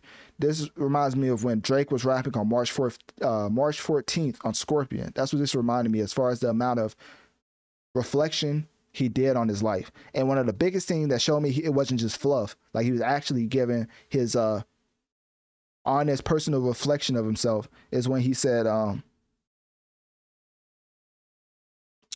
me see. Here it is right here. This is when I knew, this is a top tier Drake verse, which is why I understood why Yachty said that. He said, and remind you, nobody has talked about Away From Home. Nobody. And I'm like, bro, as an artist, that has to be frustrating. This man put his heart and soul, personal experiences, everything you would want from a real rapper into an entire body of work, sticking to one subject, which is reflection on his life. And everybody's just talking about, what they focus on with the album. I don't think they're even pinpointing. Oh, they're pinpointing the Gently track, which is granted, but still, like, nobody's talking about Away From Home. Why is that? Everybody wants Drake to rap, and they're just disregarding the biggest rap track on the album. So Drake said, to keep it real, I wasn't really gangster till now. When has Drake ever said that? When has Drake ever said he wasn't gangster till now? He's always been, I'm the big bad gangster. I mean, ever since, let me see, when did he start really rapping gangster? Ever since he made that mixtape with Future, if you're reading this, no. Ever since he made that mixtape with Future, What a Time to Be Alive, he's been putting those gangster innuendos in there. So he been acting like he's gangster. This is the first time we ever heard him say, I'm not really gangster until now. Like, now I would believe him because, he has enough money to be gangster, if you know how that works. So, but basically he keeps it real in this track. Literally, he says, to keep it real, I wasn't really gangster till now. I was living on a cloud. I was quiet as a mouse. I was in the club getting lost in the crowd. Wasn't doing what I wanted to. I do what was allowed. If that's not introspective bars, I don't know what it is. I don't know. I really don't know what people are looking for. He gave you hits, gave you rap, personal reflections to his life on this track and 8 a.m. in Charlotte. It's like, I don't understand, man. I don't, like, if I was a rapper, I'd be perplexed. I'd be like, dang, well, no wonder he's going off on everybody. Like at this point, like, what more can I do? I feel like Tyrese. Like, what more do they want from me? Like, you know what I mean? That's tough. Like, you could go anywhere in this track, and it's just personal statements. Like, I remember driving Holland Tunnel for a label meeting, thinking about more cake than a funnel. I remember, now these people don't remember. I know Neeks remember. I know Jay remember. Chubbs will make them boys remember. Dead broke, splitting pennies with my members. Forget a spread, we was splitting chicken. Come on, bro. Come on, man. Remember, I was sleeping in the basement, watching Tigger in the basement. I was trying to get a placement. I remember days in the East with the bros watching Tristan and DeVoe while they running up the. Yeah, people hating. I ain't gonna lie. Like music is subjective, but it's like, bro, he's literally putting personal reflective stuff into this track, and I think because everybody's talking about the J. Cole track and the Yeet track. The Yeet track is the one that does it for me. That one that's blowing up and Away From Home's not even getting talked about.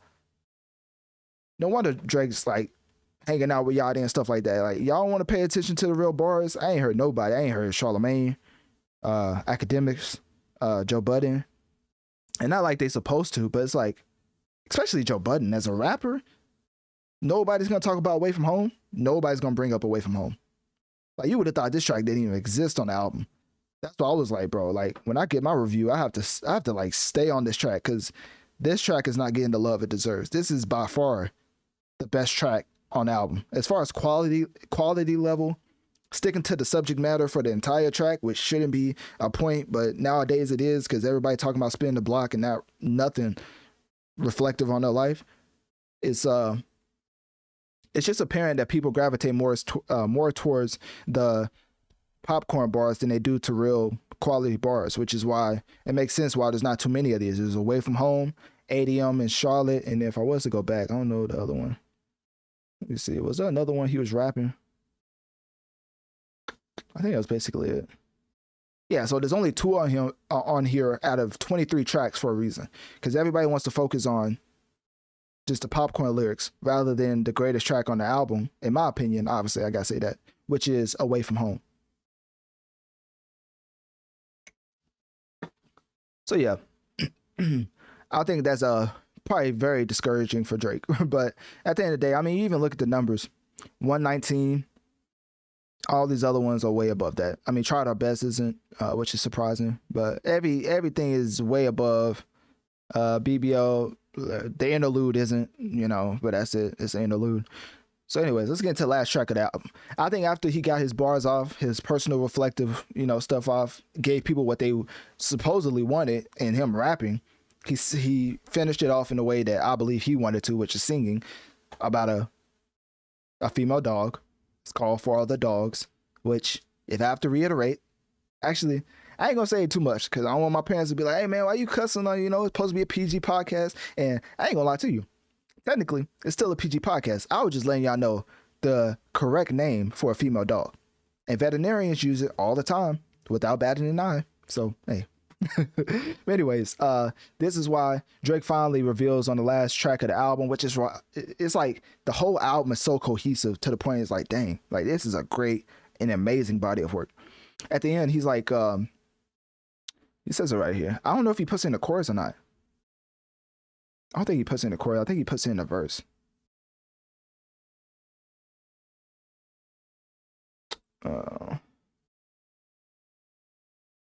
Oh, no, I'm tripping. I don't even think he says it on this track. He says on the track with Yachty. I'm tripping. That's what I'm talking about. Yeah, my fault. I missed that one. So, not the last track, but the third, the last track. He says it right. I think he says it in the chorus. Let me see if I can find it. Yeah, here we go. He says another late night with my B word, right? He said, I hate to even call her the B word because it make no sense. So just another late night with my dog. Another late night for my B word. Another late night with my dog. Basically putting the 2 and 2 together that For All the Dogs is for all the... And ladies and gentlemen, that's my review. I'm ending it off right there because I've been going for a minute. And as y'all know, I'm a huge Drake stan. And I think I've really encapsulated everything in this album. I mean, obviously this stuff I probably missed. I can't touch on everything. But I wanted to give y'all my opinion on the album in a thorough way. And I think 1 hour and 45 minutes of straight Drake talk is enough to keep y'all satisfied. So, yeah, my overall thoughts, if I had to get my top 5, it's number 1. Okay, if I'm going from a quality standpoint and not just personal bias, because if personal bias, I'll put Drake and Chief Keef up there. But as far as quality standpoint, I would say Away From Home, number 1. I would say Tried Our Best, number 2. No. Away from Home, number 1. Fear of Heights, number 2. Tried Our Best, number 3.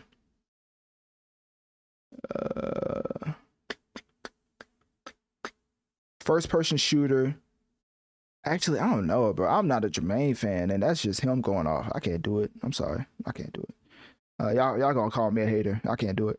So I'm gonna go 8 a.m. in Charlotte, number 4. And then I'm gonna say I want to go Virginia Beach or Daylight for number 5. I may say Virginia Beach because I do like the way he started off the album. I think it was phenomenal. So I'm gonna go Virginia Beach, number 5. So to reiterate my top 5 for this album, I'm gonna say number 1, Away from Home.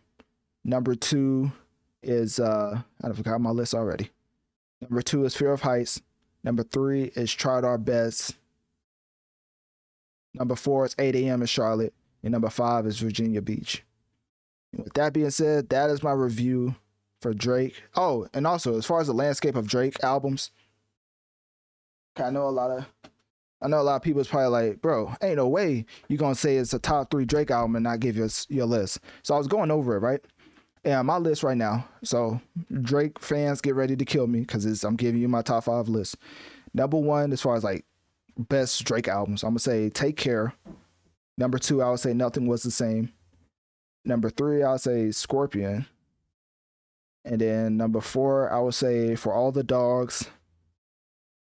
And then number 5, I would say Views. Yeah. That's my rankings. And at the end of the day, everybody is entitled to opinion. After all that being said, everybody is entitled to their own opinion. So with that being said, click my link tree in my bio. Let me know on one of my social medias. What do you think about my review of Drake's latest album, For All the Dogs? Do you think it was fire? Do you think it was trash? And also, what do you think I didn't touch on, that you would like me to talk about regarding the album? Make sure to click my link tree in my bio, message me on one of my social medias directly and ask me about it, and I'll make sure to answer it. And yeah, with that being said, Drake is obviously still the GOAT and still the greatest of all time when it comes to hip hop. If there's one thing about Spotify is that they are going to innovate by any means necessary. With that being said, this may not be the most innovative factor in Spotify, but just because they're implementing it, I have to give them kudos, because who would have thunk during a recession, all of the biggest corporations in the world would raise their subscription prices? Now, all of my 9-to-5 workers probably felt that to their soul. So with that being said, Spotify is trying to give you another reason why you should not cancel the subscription, even though they're raising the prices, with a whole new Spotify Jam, which is a social listening feature introduced by Spotify, of course, which allows up to 32 Spotify users to participate in real-time listening sessions together. So imagine you was in a place, in a party or whatever, and you're like, hey, y'all get to pick the jam. Y'all get to obviously you can edit who can control what goes next or whatever, but people can like suggest songs and you can put them on a playlist. So for every DJ in the world, this is a pretty user-friendly feature that really helps you receive engagement that lets you know what your people in the party want to hear, right? For the people in the party, this is the easiest way and the easiest feature that lets you know what they want to hear. So basically, they can add songs to the shared playlist queue and receive music recommendations based on their taste. And the feature is available both on free and premium Spotify account holders. So only Spotify premium subscribers can start and invite others to a jam session, because nobody wants to start up a Spotify jam session and then the ads start playing for 35 minutes, right? Because if you have premium, then you don't even get ads, or if you do, you can press a little skip button, skip right past the ad, as far as like a podcast or whatever. So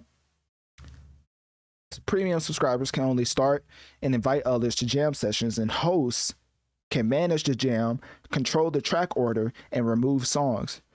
And also, premium subscribers can start a jam by clicking the speaker icon or the three-dot menu within a playlist and select Start a Jam. And there are multiple ways to invite others to jam, including Bluetooth pairing, QR codes, direct links, and shared Wi-Fi connections. Also, Spotify Jam is similar to a third-party service, but offers a native collaborative listening experience. So like I said, if you're at a party, you want to hear what others want to, you want to get suggestions or what others want to hear throughout the party, Spotify's made it super easy for you in Spotify Jam. I know this sounds like an ad, but I swear it's not. It's just one of those features that I feel like has to be highlighted, because if they're going to raise the subscription prices and we're going to highlight that, we might as well highlight the additions of features that they're bringing with the rise of subscription prices, right? So this feature is already out on all not DSPs. Spotify is already out on Spotify, and jam sessions are currently controlled by the host, but all users can contribute to the playlist, and participants can see each other's usernames, profile photos, and suggested songs. So if y'all trying to, flirt with the DJ or whatever, and y'all profile picture looking crazy, y'all may want to change that. You know what I'm saying? I'm just letting y'all know. Like, for my DJs out there, you may let them know that if you see the profile picture and it's looking like the Cookie Monster off of Sesame Street, he may not play your track. I'm sorry, but that's the only example I can come up with. So with that being said, Spotify Jam is currently available on mobile app and requires the app update if you haven't updated it. And then that's basically it. A pretty informative segment, straightforward segment giving you information on how Spotify Jam is now the newest addition to Spotify, which lets others suggest music, and all of y'all can have, up to 32 Spotify users can participate in the real-time listening sessions together. So with that being said, click my link tree in my bio. Let me know on one of my social medias. What do you think about Spotify's new social feature, Spotify Jam? And where do you think this would be? What situation do you think this feature will benefit the most? I blame everybody who keeps saying, or was saying previously, because you don't really see too many comments like that anymore, but the people who were saying, I cannot believe that Twitter is free. Because guess what? Elon Musk took over, and now, not only does he intend to make it a monthly subscription type platform, but he's also implementing certain things behind a paywall to subscribers, right? So he's gonna keep implementing certain things that makes people more enticed to pay for Twitter before ultimately moving to a subscription model.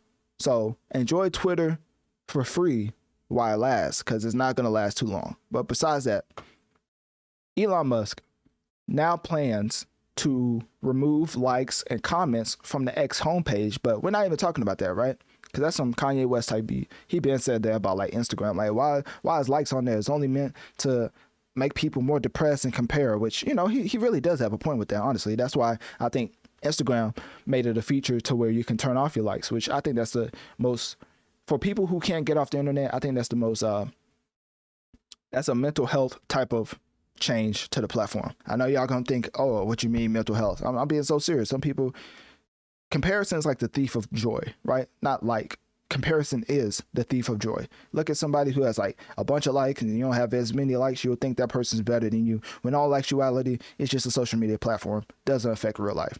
So with that being said, X also, which is what this segment is about, is working on new features related to gaming, which is why I'm covering this, including gaming or game streaming. So Elon Musk has started tests on X, formerly known as Twitter. I love how they have that tag. Streaming service with Diablo 4.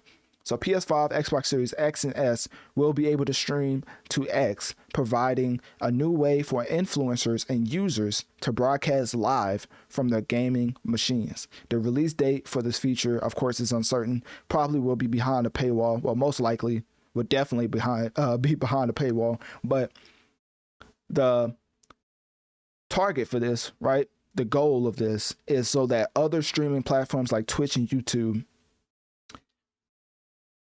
will have a competitor. So people who stream on Twitch and YouTube will more than likely come to Twitter to stream other than Twitch and YouTube. That is Elon Musk's ultimate goal. So with that, he has ambitions to transform X into an everything app similar to China's WeChat, incorporating various functions and services.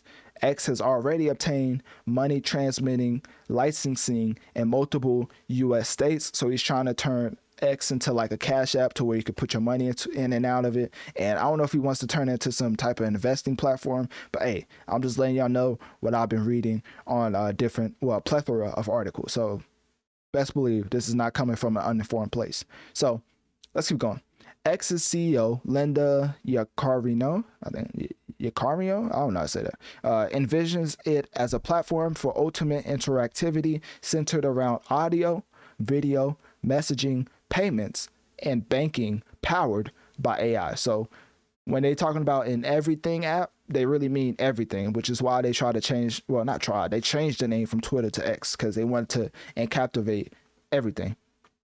With that being said, Twitter did have a video streaming feature called Periscope, but it was shut down in March 2021. And Elon Musk briefly tested out the dormant Periscope feature in May 2023 with low quality resolution. So basically, the release date for this feature of X is still in the works, and Elon Musk is still testing out stuff, which is why he was streaming himself doing playing Diablo 4 amongst other things. So at the end of the day, this man is still messing around with the X app, and there's a reason for it, because if you look at it, it's a very, very important app in today's society when it comes to news, right? I believe news breaks the fastest on X.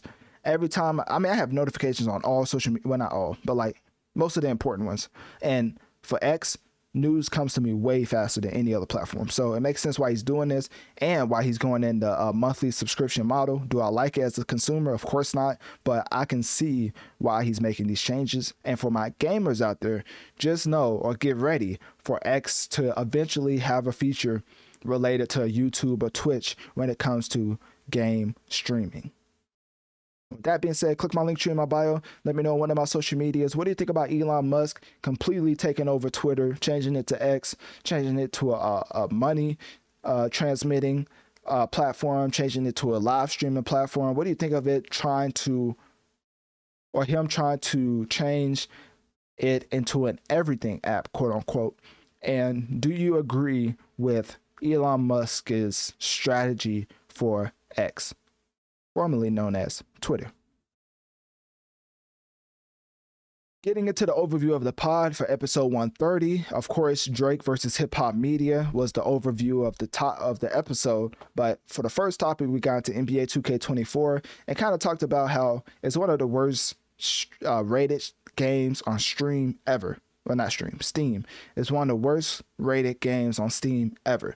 And got into the intricacies of reviews. I looked at some personal public reviews and kind of just talked about NBA 2K24 as a whole, and it was more of a dialogue than just a straight bashing NBA 2K24, because I still think it's a great franchise, but at the end of the day, it does have its faults. Then we transitioned into Assassin's Creed Mirage, talked about how that game is the epitome of what Assassin's Creed fans want. A shorter game with more quality, right? Because they was making a bigger game with lesser quality side quests that was all over the map and basically was just a waste of time. So Assassin's Creed Mirage is more of a condensed version of what Assassin's Creed fans want. Then we got into Lies of P. I kind of talked about everything you need to know about Lies of P, some of the ins and outs of it, and why I believe is being received the way it is by gamers as far as being a phenomenal game from what I've heard. I didn't play it, of course. I wasn't able to give my personal opinions, but we did go over critics review roundup, and I got into the overall aspect of the game and kind of just, well, basically everything you need to know about Lies of P. Then we got to, I'm being dramatic. I don't care. Spider-Man 2, which is going to be the greatest game of all time. Y'all know Spider-Man is my favorite fictional creation of all time.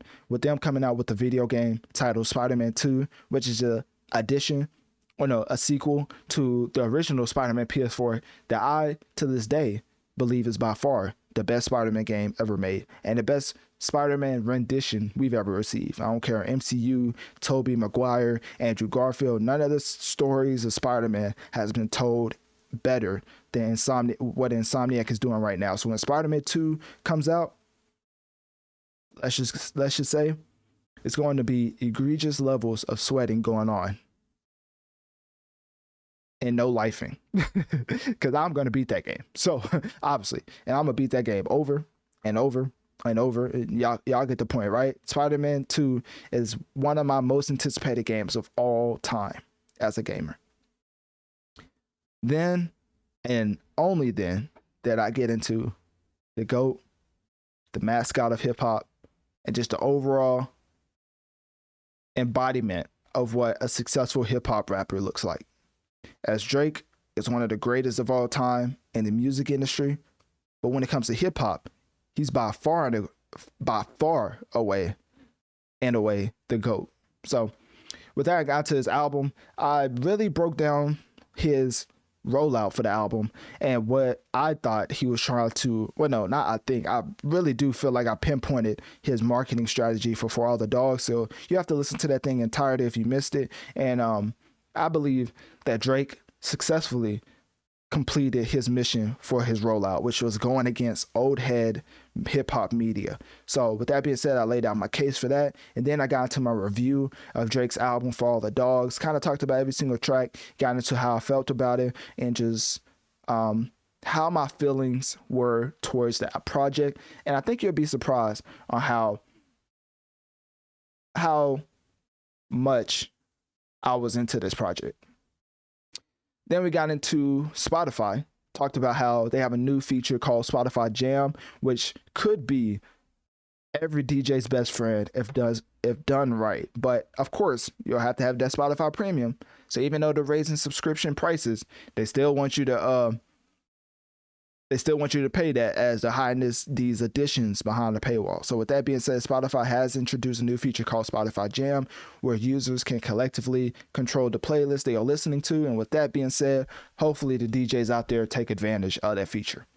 Then we ended the episode 130 with Twitter versus Twitch, as Elon Musk is trying to turn Twitter, well, X, formerly known as Twitter, into a everything platform. And that has now been accompanied with them trying to make X a video game live streaming platform.